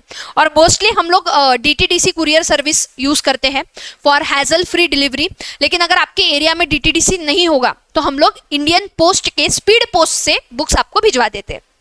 फिर उसके बाद में कौन सी बुक्स प्रोवाइड होंगी? तो कॉर्पोरेट अकाउंट्स के लिए 2 वॉल्यूम प्रोवाइड होगी। As of now volumes are in preparation. मैं अभी बता देती हूँ कि वैसे तो मुझे 2 मॉड्यूल्स बनानी है अलग अलग, बट अगर नहीं बन पाई तो एक ही मॉड्यूल में सब कुछ कवर्ड रहेगा। ऑफिस में कॉल करके नहीं बोलने का कि अरे हमने तो 2 बुक्स के लिए पे किया है। जी नहीं, आपने पूरे किट के लिए पे किया है, आपने किसी एक बुक के लिए पे नहीं किया है। तो वैसे तो आपको कॉर्पोरेट अकाउंट्स की 2 वॉल्यूम आएगी, ऑडिट की भी 2 वॉल्यूम आएगी, एक रहेगा ऑडिट शस्त्र और ऑडिट बड़ी कंपाइलर। अब ये बैच अपने को क्यों लेना है, क्यों सिलेक्ट करना है, तो मैंने पहले ही आपको एक्सप्लेन कर दिया, एक और बार बता देती हूँ कि ये एक्सक्लूसिवली आपके लिए बनी है, सिर्फ और सिर्फ आपके लिए रिकॉर्ड की जा रही है, सिर्फ और सिर्फ आपके लिए लाइव ली जा रही है, तो it is exclusively for you. फिर उसके बाद में strategic and exam focused teaching रहने वाला है। अभी तक तो आपको समझ ही गया होगा यार, मतलब इन डिटेल एनालिसिस करके आपके सामने मैंने परोस दिया है, अब उससे ज्यादा क्या चाहिए आपको। फिर उसके बाद में फुल्ली कलर्ड नोट्स मिलने वाले हैं आपको। नोट्स में क्या क्या रहने वाला है? स्टडी मटेरियल के क्वेश्चन रहने वाले हैं, पिछले 10 अटेम्प्ट के क्वेश्चन रहने वाले हैं, मॉडल क्वेश्चन पेपर्स भी आपके कवर्ड रहने वाले हैं, प्रॉम्प्ट डाउट सॉल्विंग होने वाला है। जैसे ही आप कोर्स परचेस करोगे आपको मेरा नंबर मिल जाएगा, अगर आपको कभी भी कोई भी दिक्कत आती है आप मुझे मैसेज करो, आपको आपका डाउट सॉल्व हो जाएगा। अनलिमिटेड व्यूज मिल जाएंगे आपको, कि मतलब आप कभी भी रिवाइज कर सकते हो, कहीं पे भी रिवाइज कर सकते हो। अब सवाल, वाई हेमांगी मैम, क्यों चूज करें हम आपको मैम? तो भाई देखो, एक ही चीज है, practice practice practice. Whether it is corporate accounts, whether it is audit, हम लोग भर भर के प्रैक्टिस करने वाले, इतनी प्रैक्टिस करने वाली है कि तुम्हारी उंगलियां टूट जाएगी। मेरे को अभी भी याद है, लॉ में एक बच्चे ने प्रणव सर को मैसेज किया था कि सर मेरे को डॉक्टर के पास जाना पड़ रहा है क्योंकि हेमांगी मैम ने इतना लिखा है कि मेरा हाथ दुखने लग गया है। तो वो चीज आपके साथ भी होगी, और ये मेरा काम है यार, मतलब मुझे आपको आदत लगवानी है लिखने की। ऑडिट का पेपर पूरा थ्योरेटिकल होने वाला है, आपको लिखने की आदत होनी चाहिए। अकाउंट्स का पेपर पूरा प्रैक्टिकल होने वाला है, उसमें आपको लिखने की प्रैक्टिस होनी चाहिए, प्लस आपको कैलकुलेशन भी राइट करने की आदत होनी चाहिए। क्योंकि अकाउंट्स में सबसे बड़ा लूप होल है कि अगर कैलकुलेशन चुक गया तो आपको बैठ के वो टाइम पास करना है कि कैलकुलेशन क्यों चुक गया है, व्हाट इज रॉन्ग। तो इसमें आपको प्रैक्टिस लगेगी। जब तक आप प्रैक्टिस नहीं करोगे, जब तक आप उसके साथ में अटैच नहीं हो जाओगे, तब तक इस सब्जेक्ट में पास नहीं होंगे। और वो चीज यहाँ क्लास में होने वाली है। Tremendous question practice in corporate accounting, audit writing practice, answer writing practice in class itself, focused approach, simple explanation, better result. अब ये सब जो चीजें ना यार, मतलब मैं खुद की तारीफ क्या ही करूं, आप लोग बैच में खुद ही देख लोगे। मैं आज एक ही चीज आपको बोलना चाहती हूँ कि when this batch will and, you will fall in love with corporate accounts and audit. That is my guarantee 100%। अब आपको क्लास के लिए क्या क्या लगने वाला है, तो आपको दो अलग अलग रजिस्टर लगने वाले हैं। एक रजिस्टर कॉर्पोरेट अकाउंटिंग के लिए लगने वाला है, एक रजिस्टर ऑडिट के लिए लगने वाला है। गुड क्वालिटी कैलकुलेटर लगने वाला है। मोस्ट प्रेफर्ड है कि आप केसीओ का कैलकुलेटर लेकर आओ। उसके बाद में colour pen, highlighter, sticky notes for smart note taking. अब कलरफुल जिंदगी चाहिए यार, मतलब ब्लैक एंड व्हाइट आप टीवी देखते हो आजकल, नहीं तो ब्लैक एंड व्हाइट पढ़ाई क्यों करनी है। जितने कलर के पेन आपको दुकान में दिख रहा है सब खरीद के लेके आ जाओ, क्योंकि जैसे कलर नोट्स आपको प्रोवाइडेड है वैसे ही कलरफुल नोट्स आपको खुद को भी बनानी है। Now the most important thing, अब ये सब मैंने यहां तक जो बताया ये वो चीजें जो मैं आपको प्रोवाइड करने वाली हूं। अब मुझे आपसे भी तो कुछ लगेगा ना यार, पढ़ाई वन वे नहीं होती है। जैसे कम्युनिकेशन कभी वन वे नहीं होता ना, वैसे पढ़ाई भी वन वे नहीं होती है कि मैं बड़बड़ कर रही हूँ और आप सुन रहे हो और पढ़ाई हो गई। नहीं, आपके साइड से भी एफर्ट्स लगने वाले, और आपके साइड से मेरे को तीन ही चीजें एक्सपेक्टेड है। एक है डिटर्मिनेशन, एक है डेडिकेशन और एक है discipline. As this is a online recorded class, मुझे नहीं पता आप आपके एंड पे क्या कर रहे हो। मेरे को नहीं पता आप लेक्चर लगा के बाबू से चैट कर रहे हो, मुझे नहीं पता आप लेक्चर लगा के खाना खा रहे हो, मुझे नहीं पता आप लेक्चर लगा के मैच देख रहे हो, मुझे कुछ भी नहीं पता। नाउ इट्स ऑन यू कि आप डिसिप्लिन रखो, आप डिटरमिन रहो और आप डेडिकेटेडली रोज पढ़ाई करो, तभी आपका ये सब्जेक्ट क्लियर होगा, अदरवाइज बहुत वांदे हो जाएंगे। Am I clear with this? तो चलिए भैया, this is it for CMA inter group 2 paper number 10 corporate accounts and audit का ओरिएंटेशन। और अब हम लोग हमारा फर्स्ट चैप्टर पढ़ना स्टार्ट करने वाले हैं, तो फटाफट से अपने नोट्स को रेडी कर लीजिए, अपने बुक्स को खोल के रख दीजिए, because we are going to start with our subject.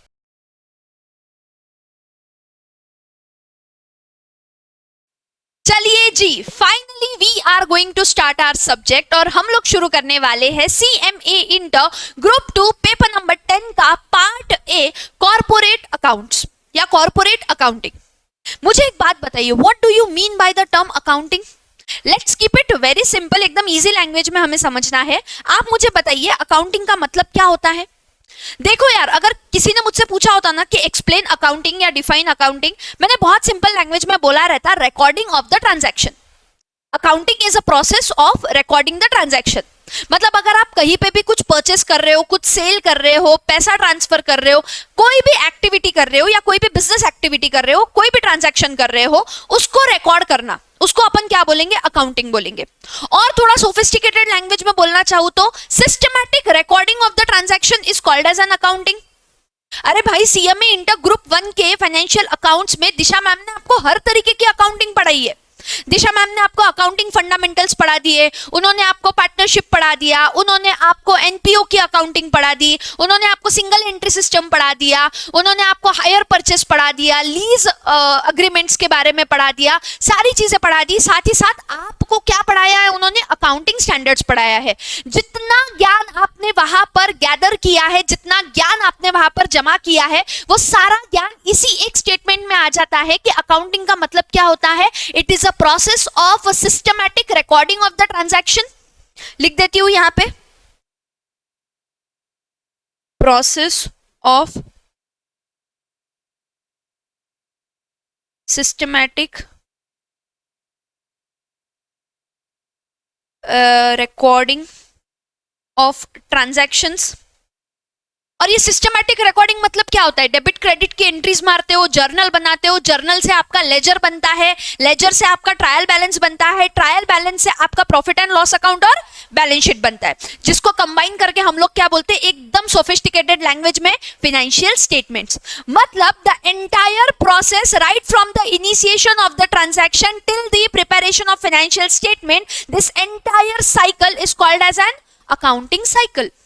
और इसी अकाउंटिंग को एक और शब्द से हम लोग जानते हैं, जो बचपन से अपन पढ़ते आ रहे हैं, इसको और एक चीज बोली जाती है, that is called as bookkeeping. क्या बोला जाता है इसको? Book keeping.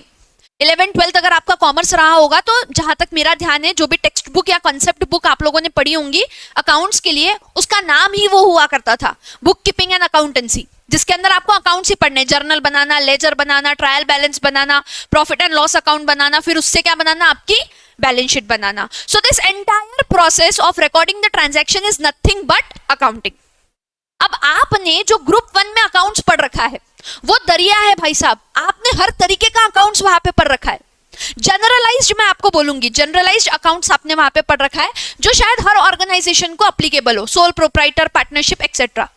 बट यहां पर जो अकाउंट्स हम लोग पढ़ने वाले हैं, it is a systematic and a specialised field of accounting which is specialised and expertised in corporates. मतलब हम लोग क्या बेसिकली यहां पे पढ़ने वाले हैं, हम लोग यहां पर पढ़ने वाले हैं कॉर्पोरेट्स की अकाउंटिंग, कि भैया कॉर्पोरेट्स अपने बुक्स में अकाउंटिंग कैसे करता है, यही मेन मुद्दा है। Now let's understand the term corporate. अभी के लिए at this point of time corporate का एक ही मतलब होता है, that is called as company. और कंपनी को अगर आपको समझना है तो एकदम सिंपल लैंग्वेज में मैं आपको बोलूंगी, it is a form of business. Business करने का एक तरीका है, जैसे कि आपका सोल प्रोप्राइटर हुआ करता था। What is a sole proprietor? Sole proprietorship का मतलब होता था कि एक अकेला आदमी अपने पास की सारी सेविंग्स को एक बिजनेस में लगाता है और बिजनेस को क्या करता है, कैरी ऑन करता है। और पार्टनरशिप, पार्टनरशिप में क्या होता है, 2-4 लोग साथ में आते हैं, कैपिटल लगाते हैं, एक बिजनेस रन करते हैं, उसमें से जो भी प्रॉफिट आता है वो क्या करते हैं, आपस में शेयर कर लेते हैं। वैसे ही टाइप का एक फॉर्म ऑफ बिजनेस ऑर्गेनाइजेशन है जिसको बोला जाता है कंपनी, और एकदम सोफिस्टिकेटेड लैंग्वेज में उसको बोला जाता है कॉर्पोरेट। अब लेट्स अंडरस्टैंड कि मैम ये जो टर्म है कंपनी, ये कहां से आया है, क्यों आया है, और हमें ये क्यों पढ़ना है। तो बेटा ये जो कंपनी टर्म है ना, ये कोई इंडियन पैदाइश नहीं है। This word has been brought from Latin, और ये लैटिन के 2 शब्दों को मिलकर बनाया गया है। तो ये कहां की पैदाइश है, लैटिन वर्ड्स की पैदाइश है। लैटिन के 2 वर्ड्स हैं, कम और पनिस। कम का मतलब है टुगेदर और पनिस का मतलब है हैविंग मील। कम का मतलब है साथ आना और पनिस का मतलब है हैविंग अ मील टुगेदर। मतलब टोटल इस शब्द का मतलब होता है having dinner together, having lunch together. तो ये इनिशियल इसका मीनिंग हुआ करता था, but over the period of time जैसे जैसे मॉडर्नाइजेशन बढ़ा, सिविलाइजेशन बढ़ा, इंप्रोवाइजेशन हुआ, ये जो टर्मिनोलॉजी है, इसके पीछे का जो कॉन्सेप्ट है साथ में आके कुछ करना, इसको हमने बिजनेस में डाल दिया और एक नए फॉर्म ऑफ बिजनेस ऑर्गेनाइजेशन को हमने पैदा किया जिसका नाम है company. Now how this entire process work, what is the magic behind this company form of an organization, सब हम लोग समझेंगे। लेकिन उसके पहले I want you to watch a clip of Vijay Mallya, जिससे मुझे ये जो टर्मिनोलॉजी है कंपनी, इसको एक्सप्लेन करना और ज्यादा इजी हो जाएगा और आपको भी वो चीज अपनी सी लगेंगी। अगर आपको नहीं पता है तो मैं बता दूं, कुछ दिन पहले राज शमानी के पॉडकास्ट पे विजय माल्या का इंटरव्यू हुआ था, जिसके अंदर किंगफिशर एयरलाइंस का जो स्कैम हुआ था उसके बारे में डिस्कस किया गया था। उसमें विजय माल्या ने एक स्टेटमेंट दिया था, बस वो एक स्टेटमेंट हमारे पूरे कंपनी के कंसेप्ट को एक्सप्लेन करने में मदद करेगा। सो पहले आप वो वीडियो देख लीजिए, वो क्लिप देख लीजिए, फिर मैं आपको ये पूरा कंपनी का जो मैजिक है वो एक्सप्लेन करती हूँ। The Debt Recovery Tribunal gave a judgment debt of 4,999 crores borrowed by Kingfisher Airlines, not by Vijay Mallya. Borrowed by Kingfisher Airlines, of which Vijay Mallya was one of the guarantors. Okay? And I was the guarantor. The government has recovered 14,100 crores from me. Right? So, क्या बोला विजय माल्या ने? विजय माल्या ने बहुत clear statement दिया कि भैया bank से loan Vijay Mallya ने नहीं लिया था, किंगफिशर एयरलाइंस ने लिया था।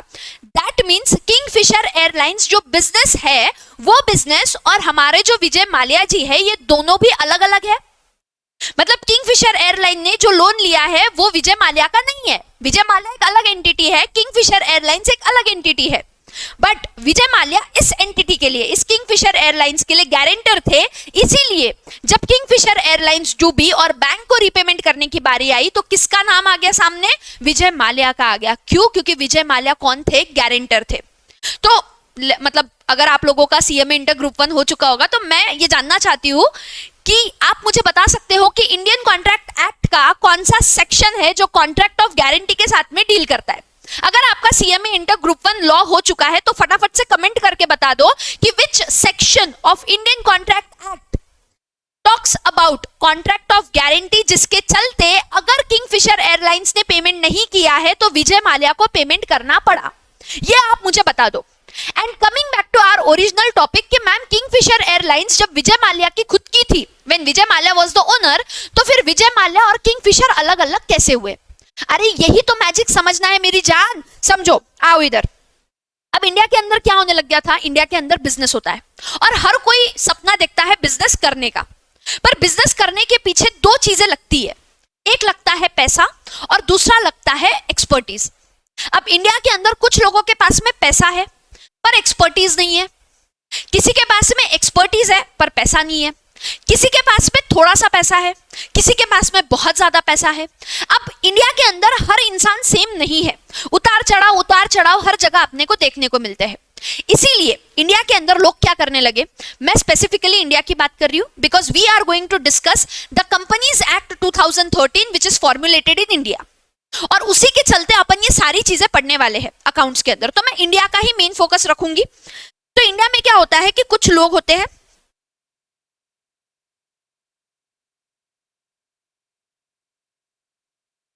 ये लोग क्या करते हैं, ये लोग साथ में आते, अलग अलग लोग हैं, ठीक है। ये मतलब एक परिवार के हो सकते हैं, एक मोहल्ले के हो सकते हैं, एक सिटी के हो सकते हैं, पूरे इंडिया में से कहीं से भी कुछ लोग साथ में आते। अब ये जो कुछ लोग साथ में आते हैं, ये क्या करते हैं, ये अपने पास जो पैसा है, जिसको बिजनेस लैंग्वेज में क्या बोला जाता है, कैपिटल बोला जाता है, ये अपना पैसा साथ में लाते हैं और एक ऑर्गेनाइजेशन में डालते हैं। कहां डालते हैं? एक ऑर्गेनाइजेशन में डालते हैं। और फिर इस ऑर्गेनाइजेशन के ऊपर कुछ लीगल फॉर्मेलिटीज होती है,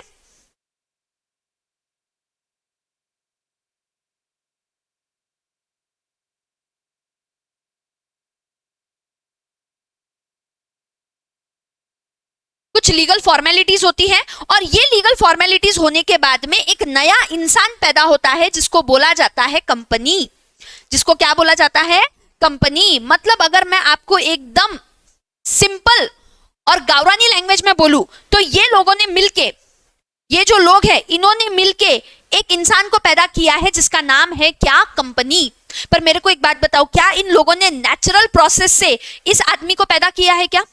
नेचुरल प्रोसेस करके इस पर्सन का जन्म हुआ है क्या? नहीं, इन्होंने लीगल फॉर्मेलिटीज करके, लीगल प्रोसेस को फॉलो करके इस कंपनी को बनाया है। अब जो विजय माल्या जी ने बोला था कि विजय माल्या अलग है और किंगफिशर एयरलाइन अलग है, ये जो लीगल फॉर्मेलिटीज यहां होती है ना, बस यही फॉर्मेलिटी इन लोगों को और इस कंपनी को अलग करती है। Now this two people become independent of each other. मतलब अब जो ये कंपनी ऑपरेट करने वाली है, this is going to operate independently of people forming it. अब मैं थोड़ा आपका बेसिक टेस्ट करूंगी। जब आपने सोल प्रोप्राइटर के बारे में पढ़ा होगा तो सोल प्रोप्राइटरशिप की डेफिनेशन में लिखा है a business that is own, controlled and managed by one single person. Company में वो चीज नहीं होती। Company is like it is owned by some other person. मतलब ये जो लोग हैं जिन्होंने कैपिटल दिया है, ये कौन है? ओनर्स है। जब लीगल फॉर्मेलिटी करके ये इंसान बन गया विच इज अ आर्टिफिशियल पर्सन। अब आर्टिफिशियल पर्सन है मतलब ये कोई जीता जागता हंसता खेलता बोलता इंसान है क्या? नहीं, इट इज आर्टिफिशियल। मतलब क्या ये खुद से डीलिंग कर सकता है क्या? नहीं कर सकता। इसको रन करने के लिए we need a separate management. इसको चलाने के लिए अपने को क्या लगने वाला है? एक अलग मैनेजमेंट लगने वाला है। मतलब कंपनी के अंदर ओनर अलग है, मैनेजर्स अलग है। ओनर सिर्फ कंपनी को पैसा देता है, मैनेजर कंपनी को चलाता है, और कंपनी खुद ही चलती है। मतलब company is working independently. Company खुद से कॉन्ट्रैक्ट करेगी, मतलब कंपनी का खुद का ऑफिशियल सील होता है, कंपनी साइन नहीं कर सकती। कंपनी का ऑफिशियल सील होता है, थप्पा जिसको बोलते हैं, जिससे कंपनी लोगों के साथ में कॉन्ट्रैक्ट में आती है। कंपनी खुद के नाम पे लोन ले सकती है, जैसे किंगफिशर एयरलाइंस ने बैंक से लोन लिया था, किंगफिशर एयरलाइंस के नाम पे लोन लिया गया था। विजय माल्या ने लोन नहीं लिया था, Vijay Mallya was the guarantor. Clear? तो ये जो हमारी कंपनी है, this works independently of the person forming it. समझ में आया? समझ में आया the magic of forming a company? तो भैया ये जो हमारे लोग हैं जिन्होंने कैपिटल दिया था एक ऑर्गेनाइजेशन बनाने के लिए, इस ऑर्गेनाइजेशन को और सोफिस्टिकेटेड लैंग्वेज में बोला जाता है body. It is called as a body, और बॉडी को लैटिन में बोला जाता है कॉर्पस। क्या बोला जाता है? लैटिन में बोला जाता है कॉर्पस, और इसीलिए कंपनी को बोला जाता है कॉर्पोरेट। कंपनी को क्या बोला जाता है? कॉर्पोरेट। समझ में आया why company is called as a corporate and what is a company? तो अभी इतना समझो कि company is a form of business organisation जिसके अंदर लोग साथ में आते हैं, एक ऑर्गेनाइजेशन बनाते हैं, उस ऑर्गेनाइजेशन के ऊपर कुछ तो लीगल फॉर्मेलिटीज की जाती है, और वो लीगल फॉर्मेलिटी करने के बाद में कौन बन जाता है? एक कंपनी बन जाती है। यहां तक बहुत सिंपल है चीजें, आम जिंदगी चल रही है। पर अब मेरे को एक बात बताओ, now my question to you is कि आप बोल रहे हो कि बनाने वाला अलग है, कंपनी अलग है, और चलाने वाला अलग है। तो कल को मतलब ये कंपनी ने कहीं से लोन लिया, जैसे किंगफिशर एयरलाइंस ने लोन लिया था, ठीक है, can take loan in its own name, ठीक है। अब लोन ले लिया, अब लोन लेने के बाद में कंपनी डूब गई, जैसे किंगफिशर एयरलाइंस डूबी, तो फिर हमने किसको पकड़ना? और हमने मोर ओवर हमने कैसे भरोसा करना इस कंपनी पे? हमने क्यों कंपनी को लोन देना? भैया विजय माल्या से 14,131 करोड़ रिकवर किए गए हैं। ओरिजिनल लोन का अमाउंट था 6,000 करोड़, ऊपर का तो सारा इंटरेस्ट है। तो 6,000 करोड़, अबे 6,000 रुपए नहीं है, 6,000 करोड़ है। बैंक्स ने किंगफिशर एयरलाइन एक कंपनी को 6,000 करोड़ का लोन दिया है।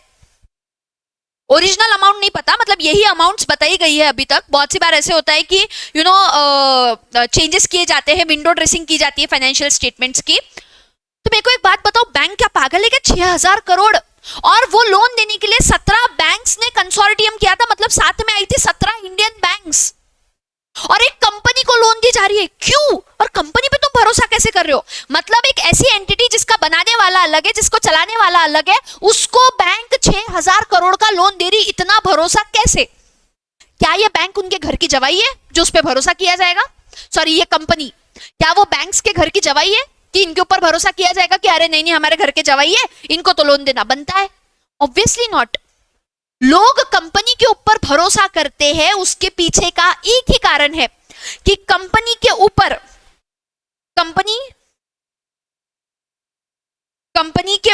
कंपनी को गवर्न करने के लिए सरकार ने एक एक्ट बनाया है जिसका नाम है कंपनीज एक्ट 2013। Companies act 2013। मतलब ये जो कंपनी आपको दिख रही है, जो लोगों ने बनाई है, विच इज अ इंडिपेंडेंट एंटिटी, ये कंपनी कैसे चलती है पता है आपको? उसकी एक एक चीज, उसका पैदा होना, उसका मरना, उसके ट्रांजैक्शंस करना, उसके मैनेजमेंट को बनाना, उसमें लोगों को हायर करना, उसमें कैपिटल को लेना, सारी चीजें, each and everything is governed by this companies act 2013। तो बैंक्स को कंपनी पे भरोसा नहीं था, बैंक्स को कंपनीज एक्ट 2013 पे भरोसा था कि ये कंपनीज एक्ट 2013 हमारे साथ कुछ गलत नहीं होने देगा। मतलब ये कंपनीज एक्ट 2013 में कंपनी में जो हमारा पैसा दिया गया है उसको गवर्न करने के लिए रूल्स एंड रेगुलेशंस बने हैं। समझ में आई क्या बात? जैसे अब अगर कोई बच्चा, मतलब कोई इंसान नॉर्मल प्रोसेस से पैदा होता है तो उसके पैदा होने की डेट फिक्स नहीं होती। मतलब पहले थोड़ी पता है तुमको, 9 महीने का प्रोसेस है, कभी कभी 7 महीने में बच्चा आ जाता है, कभी कभी 9.5 महीने लगते हैं बच्चे को आने के लिए, तो डेट थोड़ी फिक्स है। बट यहाँ पे जब आप लीगल फॉर्मेलिटीज कर रहे हो, आपकी डेट फिक्स है कि किस डेट पे ये आर्टिफिशियल पर्सन पैदा होने वाला है, this company is going to be born. और वैसे ही जैसे नेचुरल पर्सन के मरने की डेट फिक्स नहीं होती, कंपनी की मरने की डेट भी फिक्स होती है कि भैया इस डेट पे कंपनी खत्म हो जाएगी। Why? Because it is an artificial person. आप इसको बनाते हो लीगल फॉर्मेलिटीज करके, और आप इसको मारोगे भी कैसे? लीगल फॉर्मेलिटीज करके। मतलब सोल प्रोप्राइटर और पार्टनरशिप में जो तकलीफ हुआ करती थी कि अगर गलती से सोल प्रोप्राइटर मर गया, एक किराना दुकान वाला आदमी है, he is a sole proprietor, वो मर गया, तो जरूरी थोड़ी है कि किराना दुकान वाले का लड़का किराना का दुकान ही चलाएगा। अरे किराना दुकान वाले का लड़का आईएएस बनेगा भाई, ये अजीब जबरदस्ती है तुम्हारी। तो सोल प्रोप्राइटर वालों का बिजनेस लॉन्ग रन में नहीं चल सकता था, बिकॉज अगर सोल प्रोप्राइटर मर गया तो कंपनी वो बिजनेस भी बंद हो जाएगा। Same is for partnership. तो सोल प्रोप्राइटर और पार्टनरशिप में जो तकलीफ हुआ करती थी कि अगर तुम्हारे पार्टनर्स मर गए या तुम्हारा सोल प्रोप्राइटर मर गया तो बिजनेस भी खत्म हो जाएगा, वो दिक्कत तो यहाँ खत्म ही हो गई, क्योंकि ये कंपनी जैसे फॉर्मली बनी है वैसे ही फॉर्मली डिसॉल्व होगी। तो इसका मरना, इसका मर के मिट जाना, ये तुम्हारे हाथ में है। वो लोग नहीं जिन्होंने कंपनी बनाई है ना, ये ओनर मर भी गए तब भी ये कंपनी चलती रहेगी, तब भी ये कंपनी चलती रहेगी। ये कंपनी तभी मरेगी जब आप इसको लीगली मारोगे। वो एक तकलीफ खत्म हो गई। दूसरी तकलीफ, अब ये जो हमारे ओनर है, अब सोल प्रोप्राइटर और पार्टनरशिप में क्या होता था कि अगर बिजनेस ने, मतलब ये जो ऑर्गेनाइजेशन है, ये जो बिजनेस है, इसने जब कहीं से लोन लिया तो ये लोग जो इसके ओनर है, मैं किसकी बात कर रही हूँ, सोल प्रोप्राइटर और पार्टनरशिप की बात कर रही हूँ, कि जब सोल प्रोप्राइटर और पार्टनरशिप में एक बिजनेस होता है, जब बिजनेस कहीं से लोन लेता है तो उस लोन के रीपेमेंट के लिए हमारा सोल प्रोप्राइटर और हमारे जो पार्टनर्स है, ये दोनों ज्वाइंटली और सेवरली लायबल रहते हैं। मतलब जितना बिजनेस ने लोन लिया है उतना इनको पे करना पड़ेगा। यहाँ पे वो चीज ही नहीं होती, यहाँ पे वो चीज ही नहीं होती, क्योंकि कंपनी ने जो लोन लिया है वो कंपनी को ही रीपे करना है। और इन केस अगर कंपनी वो रीपे नहीं कर पा रही है तो कंपनी के अंदर जितनी भी एसेट्स होंगी, कंपनी की खुद की कुछ एसेट्स होंगी, उस एसेट्स को बेच दिया जाएगा, सोल्ड आउट। वो एसेट्स को बेच दिया जाएगा, बेचने के बाद में जो पैसा आएगा उससे लोन को रीपे किया जाएगा। और अगर उसके बाद भी तुम्हारा नहीं हो पा रहा है रीपेमेंट, मतलब कंपनी का जो लोन है उसका रीपेमेंट नहीं हो पा रहा है, तो ये जो ओनर्स है ना, ये जो ओनर्स है, इन्होंने जितने के लिए एग्री किया था, से फॉर एग्जांपल इन्होंने एग्री किया था कि हम लोग कितना पे करेंगे, हम लोग आपको टोटल पे करेंगे 100 रुपीज, और इन्होंने टिल दैट टाइम सिर्फ 80 रुपए पे किए हैं कंपनी को, तो ये लोग कितने रुपए के लिए लायबल रहेंगे, सिर्फ 20 रुपए के लिए लायबल रहेंगे पे करने के लिए। मतलब इनकी लाइबिलिटी क्या हो जाएगी, लिमिटेड हो जाएगी। सोल प्रोप्राइटर और पार्टनरशिप में जो अनलिमिटेड लाइबिलिटी वाला टेंशन था वो यहां पर क्या हो जाएगा, खत्म हो जाएगा। अब आप ये पूछेंगे कि फिर मैम विजय माल्या ने पेमेंट क्यों किया? अरे भैया, क्योंकि Vijay Mallya was the guarantor for Kingfisher Airlines. सुनो, मैं यहाँ पे ना उसके फ्रॉड के बारे में बात नहीं कर रही हूँ, मेरे को वो डिस्कस भी नहीं करना है, वो बहुत अलग चीज है, ठीक है। जो चीजें पहले सामने आई थी और अभी जो उसने स्टेटमेंट्स आके दिए, जमीन आसमान का फर्क है चीजों में, तो I don't want to discuss that. पर मैं आपको सिर्फ कंसेप्ट एक्सप्लेन कर रही हूँ कि विजय माल्या ने पेमेंट किया because he was the guarantor of Kingfisher Airlines. और हमारा section 128 and 129 of the Indian Contract Act says कि guarantor is equally liable in case if the original debtor is unable to pay the amount. इसीलिए विजय माल्या ने पे किया। But other scenarios जो है उसमें ये जो ओनर्स है, जिन्होंने कैपिटल दिया या जिन्होंने भी कंपनी बनाई है, वो कितने पैसे के लिए लायबल है, सिर्फ उतने पैसे के लिए लायबल है जो उन्होंने कमिट किया है पे करने के लिए। मतलब तुम्हारी लायबिलिटी क्या होगी, लिमिटेड हो गई। समझ में आ रहा है? तो दो मेन प्रॉब्लम्स जो सोल प्रोप्राइटर और पार्टनरशिप के साथ में थे, which was the unlimited liability and the perpetual succession वाला पॉइंट, वो दोनों चीजें हमारे कंपनी ने क्या कर दी है, खत्म कर दी है। सिंपल। जैसे अभी देखो, किंगफिशर एयरलाइंस जो है ये यूबी ग्रुप को बिलोंग करता है। अब यूबी ग्रुप के बाकी तो सब चीजें चल रही है, बाकी कंपनीज तो चल रही है, किंगफिशर दारू चल रही है, ठीक है, मैकडोवेल्स चल रहा है, यूबी ग्रुप के बाकी सारे कंपनीज चल रहे हैं, सिर्फ बंद क्या हुआ है, किंगफिशर एयरलाइंस। मतलब एक स्कैम की वजह से पूरा ग्रुप खत्म हुआ क्या? नहीं, सिर्फ एक कंपनी खत्म हुई। This is the magic of company, this is the magic of company. और इतना कंपनी के अंदर हम लोग भरोसा कैसे कर सकते हैं? अब आप लोगों ने भी देखा होगा, बहुत से लोग शेयर मार्केट में ट्रेड करते हैं, तो जो आप मार्केट से शेयर करते हो, शेयर खरीदते हो, स्टॉक मार्केट पे जो आप शेयर्स खरीदते हो किसी कंपनी के, आप बेसिकली वहां पे ओनरशिप ही तो ले रहे हो। अरे भैया, ये जो कैपिटल है, जब ये पूरा टोटल होता है, ये जो टोटल कैपिटल होता है, इसको बोला जाता है स्टॉक। और जब इसके पार्ट पार्ट होते हैं, पार्ट्स, और ये जो स्मॉलेस्ट पार्ट है, इसको बोला जाता है शेयर। इसको क्या बोला जाता है? शेयर। तो जब आप कंपनी के अंदर थोड़ा अमाउंट ये करते हो तो आप उतने शेयर के लिए क्या बन चुके हो? मालिक बन चुके हो। क्या बन चुके हो? मालिक बन चुके हो। तो उसको बोलते हैं शेयर। तो आप लोग शेयर में डील करते हो, तो जब आप शेयर परचेस करते हो तब आप उस कंपनी के क्या बन जाते हो? ओनर बन जाते हो। अगेन इट डिपेंड्स कि आपने कौन सा शेयर परचेस किया है। अगर आपने इक्विटी शेयर परचेस किया है तो आप ओनर बन जाते हो। आप प्रेफरेंस शेयर परचेस कर रहे हो तो आप क्रेडिटर बन जाते हो। डिबेंचर्स ले रहे हो तो आप क्रेडिटर बन जाते हो। ये सारी बातें अपन अगले वाले चैप्टर में पढ़ने वाले हैं। बट इस चैप्टर में क्या आपको कंपनी का मीनिंग समझ में आया? क्या मेरे को इतना बताओ। So basically company is nothing but the association of people came together, given the capital and form a different organization which is an artificial person called as company. यहां तक समझ में आया क्या? क्लियर है? अब अपन बुक में से पढ़ सकते क्या? हाँ, अगर आपको इसमें से कोई चीज लिखनी है तो मैं ये आपको फुल स्क्रीन कर देती हूँ, आप इसको लिख लो वहां से, है ना?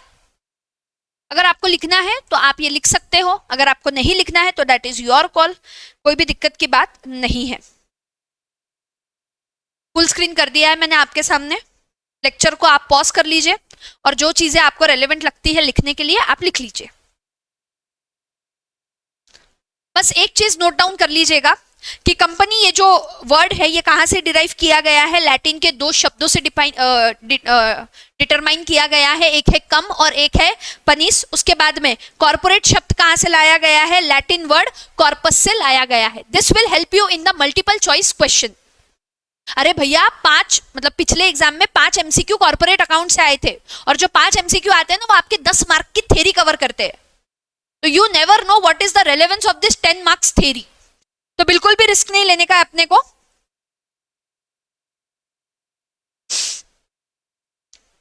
लेक्चर को पॉज कर लो और इसको नोट डाउन कर लो।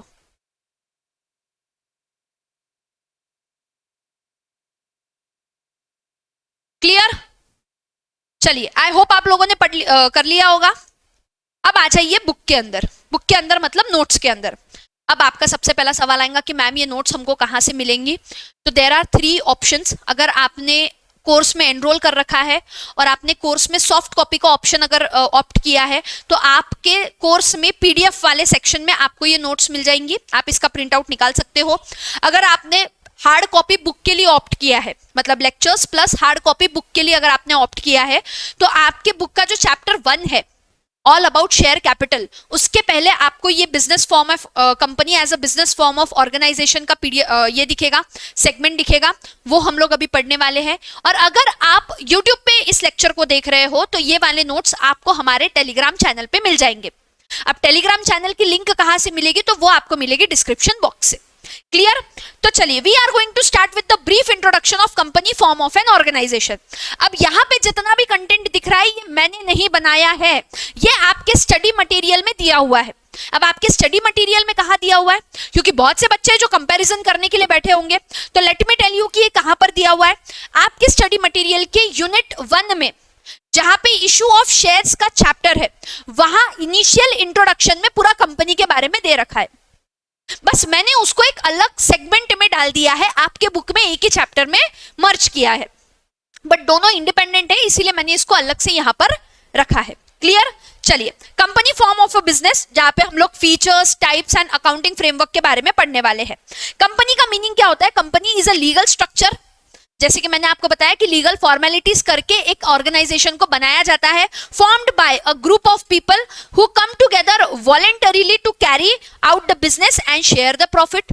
अब ये जो लोग आए हैं, ये कहा गया, सॉरी, ये जो लोग साथ में आए हैं, ये जो ओनर्स है जिन्होंने अपना कैपिटल इस कंपनी में डाला है, इनका एक ही मुद्दा है कि ये कंपनी जो भी प्रॉफिट कमाएगी वो प्रॉफिट ये लोग शेयर करेंगे in the form of dividend. In the form of dividend. Soul proprietor partnership वाले प्रॉफिट बोल के शेयर करते हैं, ये लोग क्या बोल के शेयर करते हैं? डिविडेंड बोल के शेयर करते हैं। अब क्या अंधा प्रॉफिट इनको दिया जाता है क्या? नहीं। जितना शेयर इन्होंने दिया है कैपिटल का, जितना कैपिटल का शेयर इन्होंने दिया है उतना ही प्रॉफिट इनको मिलता है। अगर से फॉर एग्जांपल इन्होंने 10% का कैपिटल दिया है, प्रॉफिट का 10% ही इनको मिलेगा। अगर इन्होंने कैपिटल का 50% दिया है तो इनको 50% का प्रॉफिट मिलेगा। Higher the amount of capital, higher is your profit, simple. तो भैया ये लोग का मेन फोकस क्या रहने वाला है, ये लोग साथ में आने वाले हैं बिजनेस करने के लिए, और बिजनेस करके जो प्रॉफिट है वो क्या करने वाले हैं, आपस में शेयर करने वाले हैं। The capital of the company is divided into shares and those shares can be brought and sold, मतलब आप क्या कर सकते हो, ट्रांसफर कर सकते हो। आप लोग यही तो करते हो स्टॉक मार्केट में, शेयर्स को परचेस करते हो, शेयर्स को क्या कर देते हो, बेच देते हो। That is nothing but business. Company section 2 subsection 20 of the companies act 2013 define company as. अब मैंने आपको बताया था कि हम लोग कंपनी के ऊपर इतना भरोसा क्यों करते हैं, क्योंकि कंपनी को चलाने के लिए एक अलग से एक्ट है, एक अलग से लॉ है जिसका नाम है कंपनीज एक्ट 2013। अब इसके अंदर कंपनी का एक डेफिनेशन दिया गया है, मतलब ये वाला जो लॉ है, ये जो कंपनीज एक्ट 2013 का लॉ है, ये किसके लिए अप्लीकेबल होने वाला है, मतलब ये किसके ऊपर अप्लीकेबल होने वाला है, हर उस कंपनी का जो सेक्शन 2 सबसेक्शन 20 में डिफाइंड है। कहां पर डिफाइंड है, सेक्शन 2 सबसेक्शन 20 में डिफाइंड है। एमसीक्यू आपको पूछा जाएगा कि बताओ कंपनी की डेफिनेशन कहां पर दी गई है, आपको सीधा बोला जाएगा कंपनी की डेफिनेशन कहां पर दी गई है। Definition of company section 2 subsection 20, MCQ आ सकता है। देखो बेटा, मैं आपको एक ही चीज बोलती हूँ कि जो हमारा कॉर्पोरेट अकाउंटिंग का थ्योरी है वो हमारे लिए सिर्फ एमसीक्यू के लिए रेलेवेंट है, क्योंकि डिस्क्रिप्टिव में तो आपको कॉर्पोरेट अकाउंट से थ्योरेटिकल क्वेश्चन आने वाला ही नहीं है। मतलब अभी तक तो इंस्टीट्यूट ने नहीं डाला है, अब आगे इंस्टीट्यूट क्या करेगी मुझे नहीं पता, बट टिल दिस पॉइंट आप जब ये लेक्चर देख रहे हो और आप जो आपकी अपकमिंग एग्जाम्स में अपीयर करने वाले हो, तब तक मुझे ऐसा लगता है कि जो थ्योरी है हमारे कॉर्पोरेट अकाउंट्स की वो सिर्फ एमसीक्यू के लिए आने वाली है। तो जो चीज हमारे एमसीक्यू के लिए रेलेवेंट है वो अपने को क्या करनी है, दिमाग के अंदर रखने की है। क्लियर? तो भैया हमारा सेक्शन 2 सबसेक्शन 20 क्या डिफाइन करता है कंपनी को, उनका सिंपल बोलना है। मतलब मैंने आपको कंपनी का इतना गहरा डेफिनेशन बताया कि association of people coming together giving their capital for the business and sharing the profit, और क्या क्या नहीं बताया मैंने आपको। कंपनी वालों का सीधा बोलना है, हमको कोई लेना देना नहीं है आप कंपनी में साथ में क्यों आ रहे हो, आपको प्रॉफिट शेयर करना है नहीं करना है, आपको जो करना है करो। कंपनी का एक ही मीनिंग रहेगा, company formed and registered under this act और an existing company. Companies Act का सीधा बोलना है कि अगर कोई भी बिजनेस ऑर्गेनाइजेशन कंपनीज एक्ट 2000 में रजिस्टर हो रहा है, अगर कोई ऑर्गेनाइजेशन कंपनीज एक्ट 2013 में कंपनी बोल के रजिस्टर हो रहा है, वही हमारे लिए कंपनी रहेगी। अब बहुत सी कंपनीज होती है जो प्रॉफिट के लिए नहीं बनती है, जैसे आपकी not for profit organisation, section 8 company बोलते हैं उसको, चैरिटेबल इंस्टीट्यूशंस में आता है वो। भाई उनका मेन मुद्दा पैसे कमाना नहीं है, प्रॉफिट कमाना नहीं है, उनका मेन मुद्दा है सोशल सर्विसेज करना। Okay fine. अब जैसे एक नया कंसेप्ट हम लोग पढ़ेंगे, 1 पर्सन कंपनी। 1 पर्सन कंपनी में सीन क्या होता है मालूम है क्या, एक अकेला बंदा ही क्या करता है, सारा कैपिटल देता है, सब कुछ करता है। तो मैंने जो आपको इनिशियली बताया था कि एसोसिएशन ऑफ पर्सन, अरे भाई ये तो गलत हो गया। तो भैया कंपनीज एक्ट का सीधा बोलना है कि एक अकेला आदमी कंपनी फॉर्म करे, 10 लोग मिलके कंपनी फॉर्म करे, प्रॉफिट के लिए कंपनी फॉर्म हो रही है, प्रॉफिट के लिए कंपनी फॉर्म सॉरी बिना प्रॉफिट के कोई कंपनी फॉर्म हो रही है, हमको वो मतलब ही नहीं है कि कंपनी का मेन मुद्दा क्या है। हमको सिर्फ इतना बोलना है कि अगर कोई ऑर्गेनाइजेशन कंपनीज एक्ट 2013 में कंपनी बोल के रजिस्टर हो रही है, तो उसके ऊपर कंपनीज एक्ट 2013 के सारे रूल्स एंड रेगुलेशन लग जाएंगे। अगर आपकी ऑर्गेनाइजेशन कंपनीज एक्ट 2013 में रजिस्टर नहीं हो रही है, आपके ऊपर कंपनीज एक्ट के प्रोविजन नहीं लगते। सिंपल मतलब एक कंपनी तभी पैदा होगी जब उसके पास में कंपनीज एक्ट 2013 का रजिस्ट्रेशन सर्टिफिकेट होगा। क्लियर? उसके बाद this include both new company and those registered under the earlier law. अब कंपनीज एक्ट 2013 के पहले हुआ करता था कंपनीज एक्ट 1956। तो यहाँ पे इनका ये बोलना है कि अगर आप 2013 के कंपनीज एक्ट में रजिस्टर हो रहे हो तो आप कंपनी हो, प्लस अगर आप कंपनीज एक्ट 1956 में ऑलरेडी रजिस्टर्ड हो तो भी आप क्या हो, कंपनी कहलाने के लायक हो। क्लियर? फिर उसके बाद में कंपनी का नेचर क्या होता है कि ये एक नेचुरल पर्सन नहीं होता है, it is a artificial legal person जिसको लोगों ने लीगल फॉर्मेलिटीज करके बनाया है। It exist only in the eyes of law. आप लोग कंपनी को देख नहीं सकते हो, टच नहीं कर सकते हो, सिर्फ कंपनी लॉ के नजरों में क्या है, एक आर्टिफिशियल पर्सन है। मतलब कंपनी कहीं भाग सकता है क्या? नहीं भाग सकता। It is a intangible thing. It has its own identity, bank account and can own the property, take loans and enter into contract in its own name. Company अपने नाम पे असेट परचेस कर सकता है, कंपनी अपने नाम पे bank का लोन ले सकता है, कंपनी अपने नाम पे बैंक अकाउंट ओपन कर सकता है. मतलब कंपनी हर वो काम कर सकता है जो एक जीता जागता हंसता खेलता बोलता नेचुरल पर्सन कर सकता है. वो सारे के सारे काम हमारे आर्टिफिशियल पर्सन भी कर सकते हैं. It continues to exist even if shareholders die or leave. Perpetual succession. This is called as perpetual succession. People will come, people will go, but the company will keep on running. किसी के आने से किसी के जाने से company बंद नहीं होती, कंपनी चलती रहती है. 36 आएगी 36 जाएगी, कंपनी चलती रहेगी. बात सिंपल है. Separation of ownership and management, जो मैंने आपको ऑलरेडी एक्सप्लेन कर दिया है कि कंपनी को चलाने के लिए सेपरेट मैनेजमेंट होता है और कंपनी में कैपिटल देने वाले ओनर्स क्या होते हैं, अलग होते हैं. Shareholders own the company by holding its shares, but they do not manage it directly. Directors, which are elected by the shareholders, run the company. अब ये shareholders जिन्होंने पैसा दे रखा है वो क्या करते हैं, कुछ डायरेक्टर्स को अपॉइंट करते हैं जो क्या करते हैं, कंपनी को रन करते हैं. So ownership is separate from the management. Okay ma'am. फिर उसके बाद में की कैरेक्टरिस्टिक्स क्या है हमारे कंपनी के, की एक सेपरेट लीगल एंटिटी है, इट इज आर्टिफिशियल पर्सन जिसका अलग अस्तित्व है, जिन्होंने इसको बनाया है वो अलग है और कंपनी खुद क्या है, अलग है. लिमिटेड लाइबिलिटी, जो हमारे ओनर्स है कंपनी के, जो ओनर्स है जिन्होंने कंपनी फॉर्म की है, क्या उनकी लाइबिलिटी अनलिमिटेड है क्या, जी नहीं, उनकी लाइबिलिटी लिमिटेड है. कितनी लिमिटेड है, to the amount of unpaid share amount. अगर 100 रुपए का शेयर परचेस किया है उसमें से आपने 80 रुपए अगर पे किए हैं तो आप कितने रुपए के लिए लायबल हो, आप सिर्फ 20 रुपए के लिए लायबल हो. और पूरा 100 रुपए पे करने के बाद में अगर कल को कंपनी डूब भी जाती है और आपका पैसा अगर जाने वाला भी है तो कितना जाएगा, 100 रुपए जाएगा. 100 रुपए के ऊपर 1 रुपया लेने के लिए भी कोई आपके घर पे नहीं आएगा. Clear. There is a limited liability. Perpetual succession, company will run, लोग आएंगे लोग जाएंगे, कंपनी वैसी की वैसी चलती रहेगी. क्यों, क्योंकि कंपनी को चलाने वाला अलग है और कंपनी का ओनर क्या है, अलग है. Free transferability of the share. से फॉर एग्जांपल अगर मेरे पास में रिलायंस के शेयर है, मतलब मैं रिलायंस की कौन हूं, ओनर हूं, कुछ शेयर्स की मैं मालकिन हूं, मैं मेरे शेयर्स किसी और को ट्रांसफर कर सकती हूं क्या, बिल्कुल कर सकती हूँ.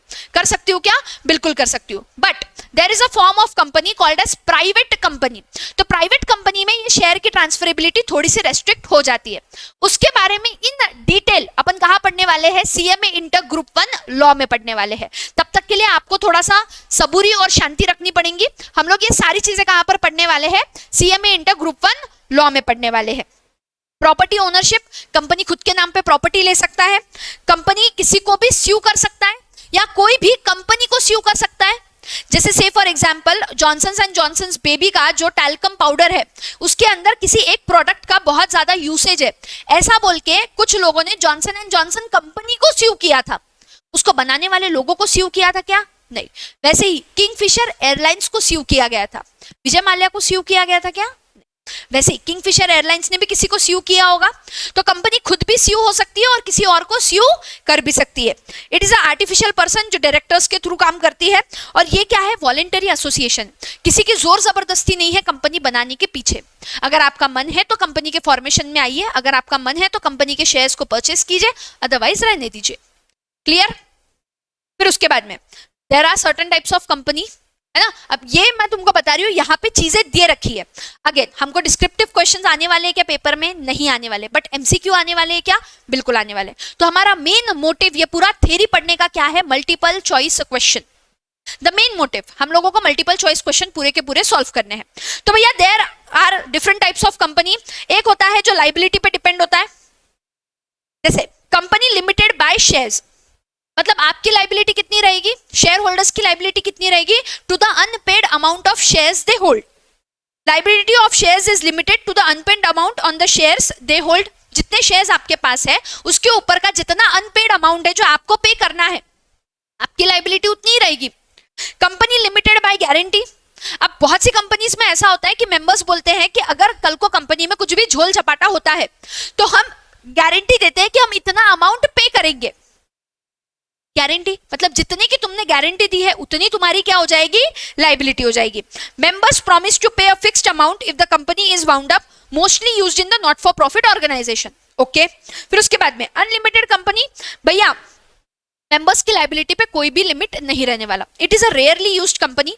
कोई भी ऐसी कंपनी फॉर्म नहीं करता है जिसके अंदर अनलिमिटेड लाइबिलिटी रहेगी.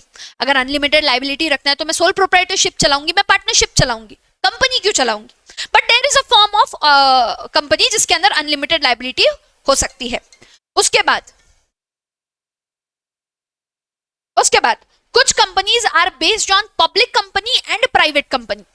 अब जिनका कॉमर्स बैकग्राउंड होगा या जिन्हें पता होगा चीजों के बारे में, पब्लिक कंपनी मतलब वो कंपनी जिसके अंदर पब्लिक का पैसा लगा हुआ है.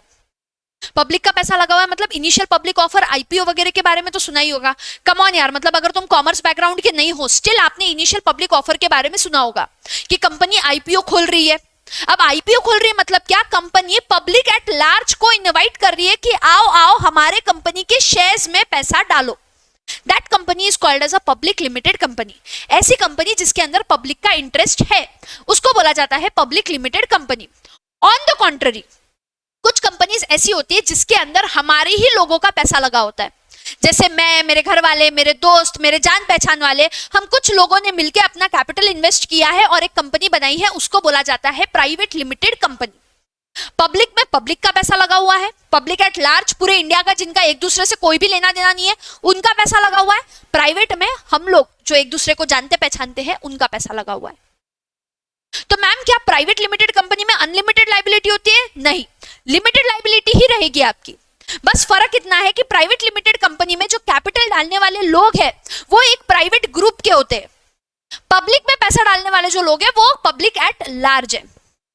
क्लियर? इसीलिए पब्लिक कंपनी के किसी भी, मतलब अगर कोई पब्लिक कंपनी है तो उसके आगे लिमिटेड लिखा होता है. जैसे Reliance limited, Tata limited, limited लिखा है. क्यों? Because these are public company. These are public company जिसके अंदर का share capital is hold by public at large. और on the second hand, on the contrary, private company को क्या बोला जाता है? उप्स, सॉरी, प्राइवेट कंपनी के नाम के आगे लिखा जाता है प्राइवेट लिमिटेड. जैसे let's say for example Pranav Chandak private limited. Pranav Chandak private limited, it is a private company. इसीलिए उसके नाम के आगे क्या लिखा जाता है? PVT limited.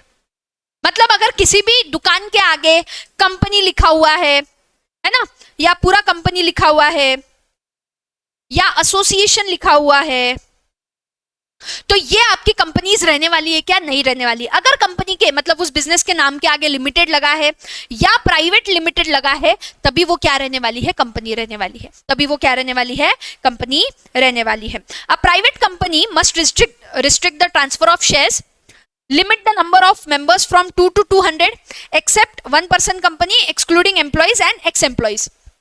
मतलब इसका मतलब ये होता है कि जो प्राइवेट कंपनी है, अगर आपको प्राइवेट कंपनी फॉर्म करनी है तो उसके अंदर मेंबर्स का लिमिट क्या रहने वाला है? मैक्सिमम 200. मतलब मिनिमम 2 लोग और मैक्सिमम 200 लोग. यही लोग, मतलब इतने ही लोग मिलके प्राइवेट कंपनी बना सकते हैं. अब ये जो 200 लोगों का आप अमाउंट कैलकुलेट कर रहे हो, इसके अंदर आपको अपने एम्प्लॉइज और एक्स एम्प्लॉइज को नहीं गिनना. अरे भैया, हो सकता है कि प्राइवेट लिमिटेड कंपनी बनी है, आपने एम्प्लॉय स्टॉक ऑप्शन निकाला है जिसके अंदर आपने अपने एम्प्लॉइज को शेयर्स दिए हैं. अब जब आपने अपने एम्प्लॉइज को शेयर्स दिए हैं तो वो कंपनी के क्या बन गए? मेंबर्स बन गए. तो उनको आपको ये 200 के कैटेगरी में गिनना है क्या? नहीं गिनना है. गिनना है क्या? नहीं गिनना है. ये 200 वो लोग रहेंगे जिन्होंने प्योरली शेयर कैपिटल लिया है किसी भी कंपनी का. और एक्सेप्ट ओपीसी का मतलब क्या होता है कि देखो यहाँ पे मिनिमम नंबर कितना दिख रहा है आपको मेंबर्स का? 2. 1% कंपनी में एक ही पर्सन होता है. So 1% company is a private company with 1 single member.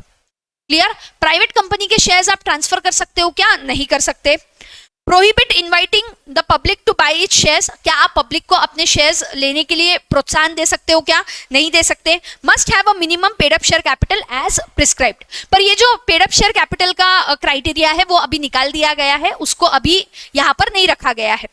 फिर उसके बाद में public company is exactly opposite of private company. Any company which is not a private company is called as a public company.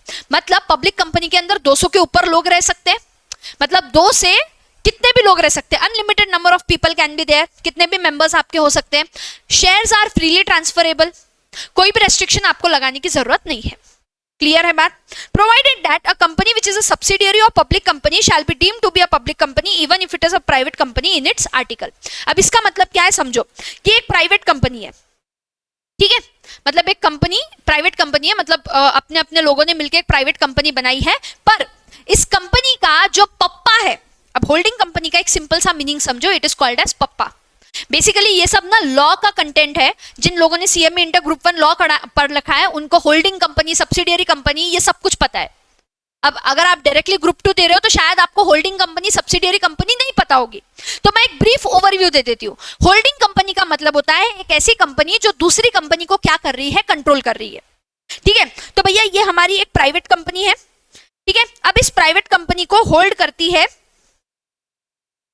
एक public company, ठीक है। तो ये जो हमारी पब्लिक कंपनी है ये बन जाएंगी होल्डिंग कंपनी, और ये जो हमारी प्राइवेट कंपनी है ये क्या बन जाएगी, सब्सिडियरी कंपनी, वो कंपनी जो दूसरी कंपनी से क्या हो रही है, कंट्रोल हो रही है, ठीक है। तो अगर कोई प्राइवेट कंपनी किसी पब्लिक कंपनी की सब्सिडियरी है, मतलब अगर किसी प्राइवेट कंपनी को कोई पब्लिक कंपनी होल्ड करता है, तो ये वाली प्राइवेट कंपनी क्या बन जाएंगी, हमारी पब्लिक कंपनी बन जाएगी। ये क्या बन जाएंगी, हमारी पब्लिक कंपनी बन जाएंगी, मतलब इसके ऊपर वो सारे रूल्स एंड रेगुलेशंस लग जाएंगे जो पब्लिक कंपनी के ऊपर लगते हैं। Am I clear with this? Okay, again theory इसमें आने वाली नहीं है, केस स्टडी इसमें आने वाली नहीं है, तो आपको टेंशन लेने की जरूरत नहीं है, बट एमसीक्यू में आ सकता है कि भैया अगर कोई प्राइवेट कंपनी किसी पब्लिक कंपनी के सब्सिडियरी है तो बताओ वो कैसी कंपनी है, प्राइवेट कंपनी है कि पब्लिक कंपनी है, तो it is a private company. Clear? Okay, फिर कुछ स्पेशल क्लास ऑफ कंपनी है, जैसे 1 पर्सन कंपनी, जिसके अंदर एक ही कंपनी का मेंबर होता है, एक ही मेंबर होता है पूरे कंपनी के अंदर। फिर उसके बाद में स्मॉल कंपनी, स्मॉल कंपनी मतलब वो कंपनी जिसका पेड अप कैपिटल 4 करोड़ के नीचे है और उसका टर्नओवर 40 करोड़ के नीचे है, 4 करोड़ 40 करोड़, ऐसी कंपनीज को अपन क्या बोलेंगे, स्मॉल कंपनी बोलेंगे। अब आप ये पूछोगे कि मैम क्या स्मॉल कंपनी प्राइवेट या पब्लिक नहीं हो सकती? बिल्कुल हो सकती है।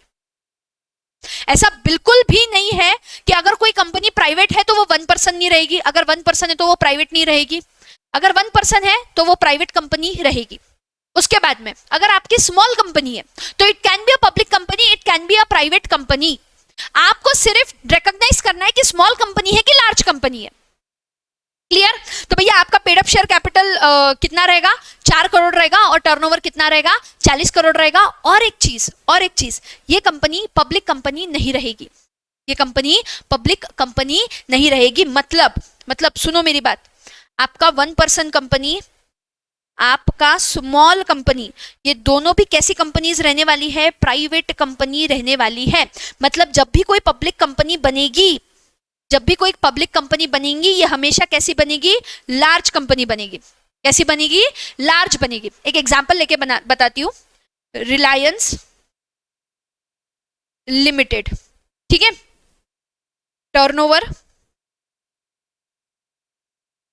20 करोड़, कैपिटल 2 करोड़। मेरे को बताओ स्मॉल कंपनी है या नहीं, स्मॉल कंपनी है या नहीं?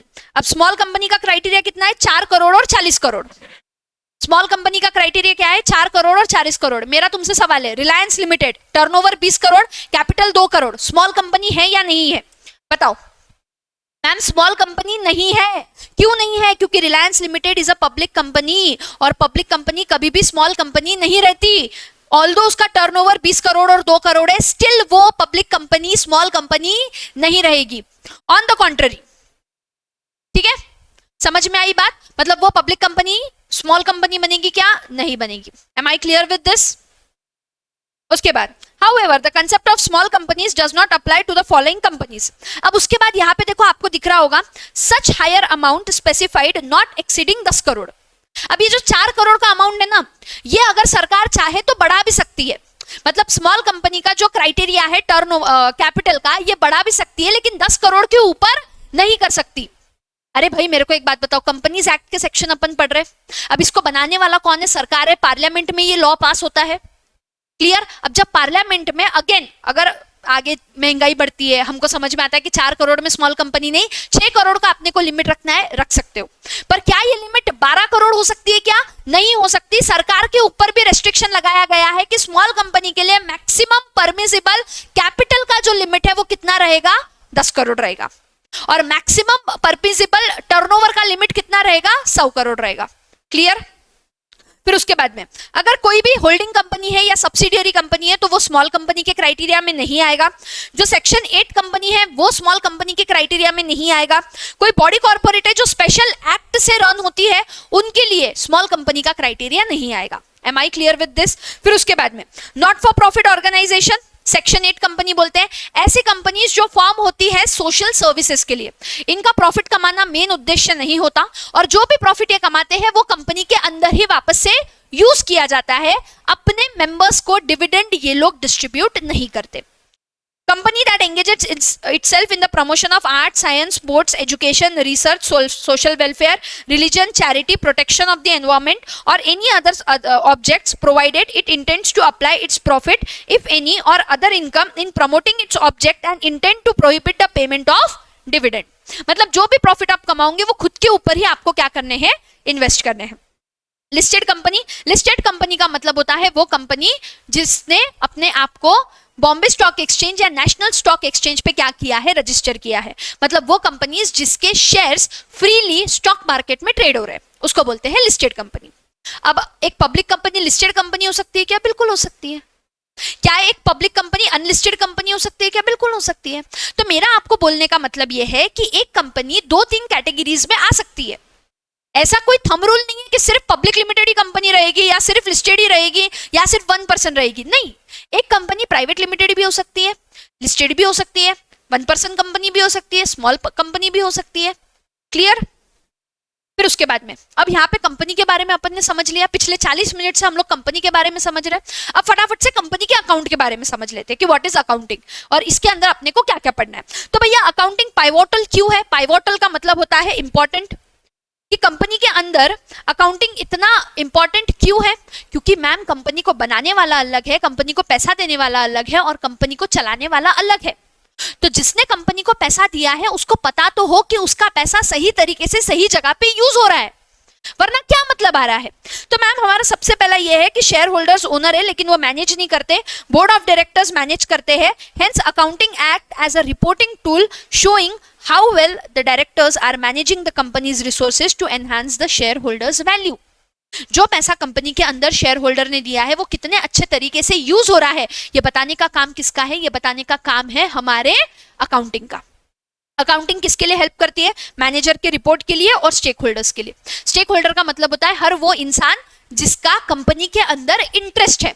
शेयर होल्डर वो होता है जिसका पैसा है और स्टेक होल्डर वो होता है जिसका क्या है, इन्वेस्टमेंट मतलब इंटरेस्ट है। फिर उसके बाद में की features of accounting in the company, company के अंदर जो अकाउंटिंग होते हैं उसके की फीचर क्या है? तो it is a regulated process. क्यों? क्योंकि कंपनीज एक्ट 2013 में आपको अकाउंट्स को मेंटेन करने का पूरा क्राइटेरिया दिया हुआ है। There is a rule, there is a law for maintaining the accounts. तो आपके अकाउंट्स क्या है? रेगुलेटेड है। Fewer choice in accounting treatments. अब सोल प्रोप्राइटर में क्या होता है? अपने मर्जी से आप अकाउंटिंग कर सकते हो। अगर आप चाहो तो सिंगल एंट्री अकाउंटिंग करो, अगर आप चाहो तो डबल एंट्री अकाउंटिंग करो, अगर आप चाहो तो जर्नल ही बनाओ सिर्फ, बाकी कुछ मत बनाओ, अगर आप चाहो तो डायरेक्ट P&L बनाओ। यहाँ पे वैसा नहीं होता, आप अपने मर्जी से अकाउंटिंग ट्रीटमेंट नहीं दे सकते। बेस्ट एग्जांपल बताती हूँ, सोल प्रोप्राइटर वाले को इन्वेंट्री का वैल्यूएशन करने का है तो वो इन्वेंट्री का वैल्यूएशन कॉस्ट पे भी कर सकता है, NRV पे भी कर सकता है, उसके ऊपर डिपेंड करता है। बट कंपनी को अगर इन्वेंटरी का वैल्यूएशन करना है तो it should be as per Ind AS 2 inventories, जो कि आपको बोलता है कि the valuation of inventory should be lower of cost और NRV। आपके पास में दूसरा कोई चॉइस नहीं है, अपने मर्जी से आप काम नहीं कर सकते हो, आपको वही फॉलो करना है जो लॉ में दिया गया है। Clear? Specific financial statement, profit and loss, P&L, balance sheet, इसके अलावा एक कॉम्प्रिहेंसिव स्टेटमेंट बनता है OCI जिसको बोलते हैं, वो अदर कॉम्प्रिहेंसिव स्टेटमेंट्स होते हैं वो बनते हैं, कैश फ्लो स्टेटमेंट बनता है। तो रिकॉग्नाइज्ड आपके फाइनेंशियल्स होते हैं। रूल बेस्ड फॉर्मेट अभी अपन देखेंगे जब अपन हमारा सेकंड चैप्टर पढ़ेंगे preparation of financial statements of a company, तब आपको पता चलेगा कि आपको शेड्यूल 3 फॉलो करना पड़ता है for making the profit and loss account and for making the balance sheet. Focus on compliance, main focus होता है अकाउंटिंग का कंप्लायंस करना कि भैया GST का पेमेंट टाइम पे हो रहा है, EPF का पेमेंट टाइम पे हो रहा है, सैलरीज टाइम पे जारी है। ये आपको कैसे पता चलता है? अकाउंटिंग से पता चलता है। ठीक है, तो भैया इंडिया के अंदर कंपनीज के लिए रेगुलेटरी फ्रेमवर्क क्या है? तो सबसे पहले है आपका कंपनीज एक्ट 2013, उसी के आ जाते हैं कुछ कंपनी रूल्स, ठीक है, उसके अंदर कुछ कंपनी रूल्स आ जाते हैं, 2014 में वो रूल्स बने गए हैं। एक्ट और रूल्स में फर्क होता है, एक्ट आपको ब्रीफ ओवरव्यू देता है कि क्या क्या चीजें होनी चाहिए, और रूल्स आपको बताता है कि ये चीजें किस तरीके से होनी चाहिए। क्लियर? फिर उसके बाद में अकाउंटिंग स्टैंडर्ड्स आपको फॉलो करने हैं, इंड एस आपको फॉलो करने फॉर द अकाउंटिंग ट्रीटमेंट्स, और specific regulation for specific sector. अगर बैंकिंग कंपनी है तो बैंकिंग रेगुलेशन एक्ट है, आरबीआई एक्ट है, अगर इंश्योरेंस है तो इंश्योरेंस एक्ट है, आईआरडीए है, insurance regulatory department authority, electricity है तो इलेक्ट्रिसिटी एक्ट है, एनबीएफसी है तो आरबीआई के नॉर्म्स आपको क्या करने हैं? फॉलो करने हैं। मतलब अगर आप कोई स्पेशल कैटेगरी की कंपनी हो तो आपको कंपनीज एक्ट भी फॉलो करना है, और जो आपके कैटेगरी ऑफ ऑर्गेनाइजेशन के लिए या एंटरप्राइज के लिए या कंपनी के लिए स्पेसिफिक लॉ है वो भी आपको क्या करना है? फॉलो करना है। क्लियर? फिर उसके बाद में बुक्स ऑफ अकाउंट्स में क्या क्या आता है? तो भैया आपके बुक्स ऑफ अकाउंट्स आते हैं, आपके डीड्स आते हैं, जो भी कॉन्ट्रैक्ट आपने साइन किए होंगे, वाउचर्स आ जाते हैं, आपके राइटिंग्स आ जाती है, अगर आपने लिखित में कोई चीज करी है तो आपके सारे डॉक्यूमेंट्स आ जाते हैं, मिनट्स आ जाते हैं। मिनट्स का मतलब होता है जब कोई मीटिंग होती है ना, तो मीटिंग के अंदर क्या क्या डिस्कशन हुआ है वो आपको एक बुक में मेंटेन करना पड़ता है, उसको बोला जाता है minutes. Now books of accounts के डेफिनेशन में मिनट्स आते हैं। एमसीक्यू, और ये ट्रिकी एमसीक्यू है कि भैया dash is included in books of accounts, दो चार चीजें देंगे उसमें एक मिनट्स देंगे आपको कंफ्यूज करने के लिए। So minutes are included in books of accounts, ठीक है। आपके रजिस्टर्स, जब आप लॉ पढ़ोगे तो ये रजिस्टर्स के बारे में भी इन डिटेल पढ़ोगे कि शेयर होल्डर्स का अलग रजिस्टर मेंटेन होता है, डायरेक्टर्स का अलग रजिस्टर मेंटेन होता है, मीटिंग्स का अलग रजिस्टर मेंटेन होता है, मिनट्स के लिए अलग रजिस्टर मेंटेन होता है। तो ये जो रजिस्टर्स है वो भी आपके बुक्स ऑफ अकाउंट्स में आते हैं, बुक्स एंड पेपर्स में आते हैं। उसके बाद में बुक्स ऑफ अकाउंट्स का मतलब क्या होता है कि कोई भी रिकॉर्ड जिसके अंदर जो मनी रिसीव हुआ है या कंपनी ने जो मनी स्पेंड किया है उसका रिकॉर्ड रखा होता है, उसको अपन क्या बोलते हैं? बुक्स ऑफ अकाउंट्स बोलते हैं। सेल परचेसेस के बारे में लिखा है, असेट एंड लायबिलिटी के बारे में लिखा है, कॉस्ट अकाउंटिंग रिकॉर्ड्स के बारे में लिखा है, जो कॉस्टिंग आपने ग्रुप 1 में पढ़ी है, जो मैनेजमेंट अकाउंटिंग अभी आप ग्रुप 2 में पढ़ने वाले हो, वो सारा रिकॉर्ड्स आपने जहां पर मेंटेन किया है उसको अपन क्या बोलते हैं? बुक्स ऑफ अकाउंट्स बोलते हैं। फिर उसके बाद में क्या बुक्स ऑफ अकाउंट सिर्फ फिजिकल फॉर्मेट में मेंटेन करना पड़ता है क्या? नहीं, उसको आप फिजिकल फॉर्मेट में भी कर सकते हो, इलेक्ट्रॉनिक फॉर्मेट में भी क्या कर सकते हो? मेंटेन कर सकते हो। मेंटेन्ड इलेक्ट्रॉनिकली, इलेक्ट्रॉनिक बुक्स का मतलब क्या है कि आपने उसको डिजिटल फॉर्म में रखा है और वो इंडिया के अंदर एक्सेसिबल है, रीडेबल है और properly backed up and secured है। इसको अपन क्या बोलेंगे? इसको अपन इलेक्ट्रॉनिक बुक्स बोलेंगे। इसको अपन क्या बोलेंगे? इलेक्ट्रॉनिक बुक्स बोलेंगे, ठीक है। रेकमेंडेड रिकॉर्ड्स, क्या क्या रिकॉर्ड आपको मेंटेन करना है? तो कैश इनफ्लो, कैश आउटफ्लो, मतलब आपका कैश बुक हो गया, sale purchase, cell register, purchase register, day book, asset and liability के लिए बैलेंस शीट बन जाती है आपकी, कॉस्ट रिकॉर्ड्स के लिए cost ledger, cost sheet, material records, labour records, ये सब आपको क्या करना है? मेंटेन करना है। फिर आ जाता है आपका statutory books of the company. Now what do you mean by the term statutory books? ये वो बुक्स है जो लॉ ने आपको कंपलसरी कर रखे हैं कि कंपनी को ये बुक्स तो मेंटेन करने ही पड़ेंगे, बाकी कोई बुक्स मेंटेन करो ना करो, ये बुक्स तो आपको क्या करने हैं? Compulsory records that the company must maintain at its registered office as per the law. अब कौन से? तो रजिस्टर ऑफ इन्वेस्टमेंट, कंपनी ने कहां पे इन्वेस्टमेंट करी है। रजिस्टर ऑफ चार्जेस, चार्जेस का मतलब होता है कि अगर कंपनी ने अपनी कोई असेट कहीं पे गिरवी रखी है तो वो गिरवी रखने को बोलते हैं चार्जेस, तो उसका आपको रजिस्टर मेंटेन करना है। रजिस्टर ऑफ मेंबर्स, कि आपके यहाँ पे कौन से मेंबर्स है, उनका नाम, नंबर, एड्रेस।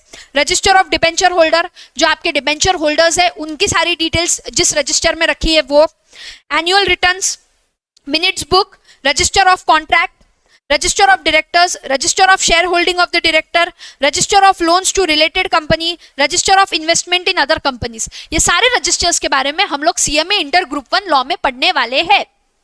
तो अभी के लिए इसको सिर्फ एमसीक्यू के लिए ध्यान में रखो। अगर आपको कल को पूछा गया कि register of charges are maintained for details of charges secured borrowing created on the companies asset, ये ऑप्शन आपको क्या करना है? वहां पर चूज करके आना है। Am I clear with this? And the last topic जो अपन अभी पढ़ने वाले, that is called as annual return. Annual return is nothing but the summary report of companies structure and activity on the last day of the financial year which is usually 31st March of any year. किसी भी साल के 31st मार्च को आपके company का क्या status है, क्या स्ट्रक्चर है, क्या फाइनेंशियल्स है, फाइनेंशियल स्टेटमेंट्स बताने हैं, स्ट्रक्चर बताना है कि ओनर कौन है, सीईओ कौन है, बोर्ड ऑफ डायरेक्टर्स में कौन है, वो सारी चीजें आपको यहाँ पे बतानी है। जैसे कि कंपनी का रजिस्टर्ड ऑफिस कहाँ पर है, प्रिंसिपल प्लेस ऑफ बिजनेस कहाँ पर है, फिर उसके बाद में होल्डिंग कंपनी कौन सी है, सब्सिडियरी कंपनी कौन सी है, शेयर कैपिटल क्या है, शेयर होल्डिंग पैटर्न क्या है, मेंबर्स कौन कौन है, प्रमोटर कौन है, मीटिंग कब कब कहाँ कैसे कैसे हुई है, डायरेक्टर को रेम्यूनरेशन कितना गया है, पेनल्टीज क्या क्या लगी है, कंप्लायंसेस बराबर किए हैं या नहीं करे हैं, फॉरेन इन्वेस्टर्स कौन से उनकी डिटेल्स आपको बतानी है, और भी कोई जो अदर प्रिस्क्राइब्ड डॉक्यूमेंट्स है वो आपको क्या करने हैं यहाँ पर देने हैं। एनुअल रिटर्न कौन साइन करता है? अगर आपकी नॉर्मल कंपनी है तो कंपनी का डायरेक्टर और कंपनी का सेक्रेटरी, और अगर आपकी स्मॉल कंपनी या 1% कंपनी है तो डायरेक्टर ही क्या करेगा, साइन करेगा। इसको आपको फाइल करना पड़ता है आरओसी के साथ विद इन 60 डेज। 60 दिन के अंदर अंदर आपको इसको क्या करना है, सबमिट करना है from the date of AGM. जिस दिन आपकी एनुअल जनरल मीटिंग होल्ड हुई है वहां से 60 डेज के अंदर अंदर आपका एनुअल रिटर्न सबमिट हो जाना चाहिए, और the date AGM was required to be held if not conducted। अब AGM का मतलब होता है एनुअल जनरल मीटिंग, और इसकी लास्ट डेट होती है 30 सितंबर ऑफ एनी ईयर। 30 सितंबर के पहले पहले आपको एनुअल जनरल मीटिंग कंडक्ट करना पड़ता है एट एनी कॉस्ट। अगर आपने कर दिया तो जिस दिन आपकी एनुअल जनरल मीटिंग हो रही है वहां से 60 डेज के अंदर अंदर आपको क्या करना है, एनुअल रिटर्न सबमिट करना है। लेकिन अगर आप बदमाश हो, कतई नालायक इंसान हो, आपने एनुअल जनरल मीटिंग कंडक्ट नहीं करी, तो भैया 30 सितंबर से जो 60 डेज होंगे तब तक आपको एनुअल रिटर्न क्या करना पड़ेगा, सबमिट करना पड़ेगा। Simple MCQ question. File with the prescribed fees along with reasons for not holding the AGM if applicable. अगर आपने एजीएम नहीं होल्ड की है, एनुअल रिटर्न सबमिट कर रहे हो, तो एनुअल रिटर्न में आपको क्या बताना है, आपको बताना है कि भैया आपने एजीएम होल्ड क्यों नहीं करी। अरे बहुत सारी दिक्कतें आ सकती है एनुअल जनरल मीटिंग ना होल्ड करने के। क्लियर? सो भैया this is all about company. तो कंपनी एक अलग फॉर्म है जिसको चलाने के लिए एक कंपनीज एक्ट 2013 है, और उसको ही हम लोग क्या करते हैं, हर जगह फॉलो करते हैं। अब मैंने आपके लिए यहाँ पर एक क्लैरिटी कॉर्नर दिया है जो आपको हर चैप्टर में मिलेगा। This clarity corner is something जो बच्चों को डाउट्स आए थे मेरे पास कि मैम ऐसा हो सकता है क्या, वैसा हो सकता है क्या, व्हाट इज द आंसर। तो ये कुछ जनरल डाउट्स है बच्चों के जो मैंने एक जगह कंपाइल करके रखे हुए हैं, तो इसको आप गो थ्रू कर लो। हो सकता है कि आपके जो छोटे मोटे डाउट है वो यहाँ पर क्लियर हो जाए, बट इसके अलावा अगर आपके पास में कोई भी डाउट है तो आप मुझे डायरेक्टली मैसेज कर सकते हो। ठीक है, so that's it for today's session. हमारा सेशन थोड़ा सा बड़ा हो गया है, बट आई प्रॉमिस कि अगला जो सेशन होगा और वहां से आगे जितने भी सेशंस होंगे वो हमारे 1.5 घंटे के ही होंगे मैक्स। आज के सेशन में मुझे ग्रुप 2 के बारे में बताना था, कॉर्पोरेट अकाउंट्स एंड ऑडिट के बारे में बताना था, फिर मेरे को चैप्टर भी लेना था, इसीलिए ये सेशन थोड़ा बड़ा हो गया। अदरवाइज हमारा हर सेशन मैक्सिमम 1.5 घंटे का रहने वाला है। क्लियर? चलिए मिलते हैं अगले सेशन पे जहां पर हम लोग हमारा चैप्टर नंबर 1 स्टार्ट करने वाले हैं। तब तक के लिए bye bye, take care and see you in next lecture.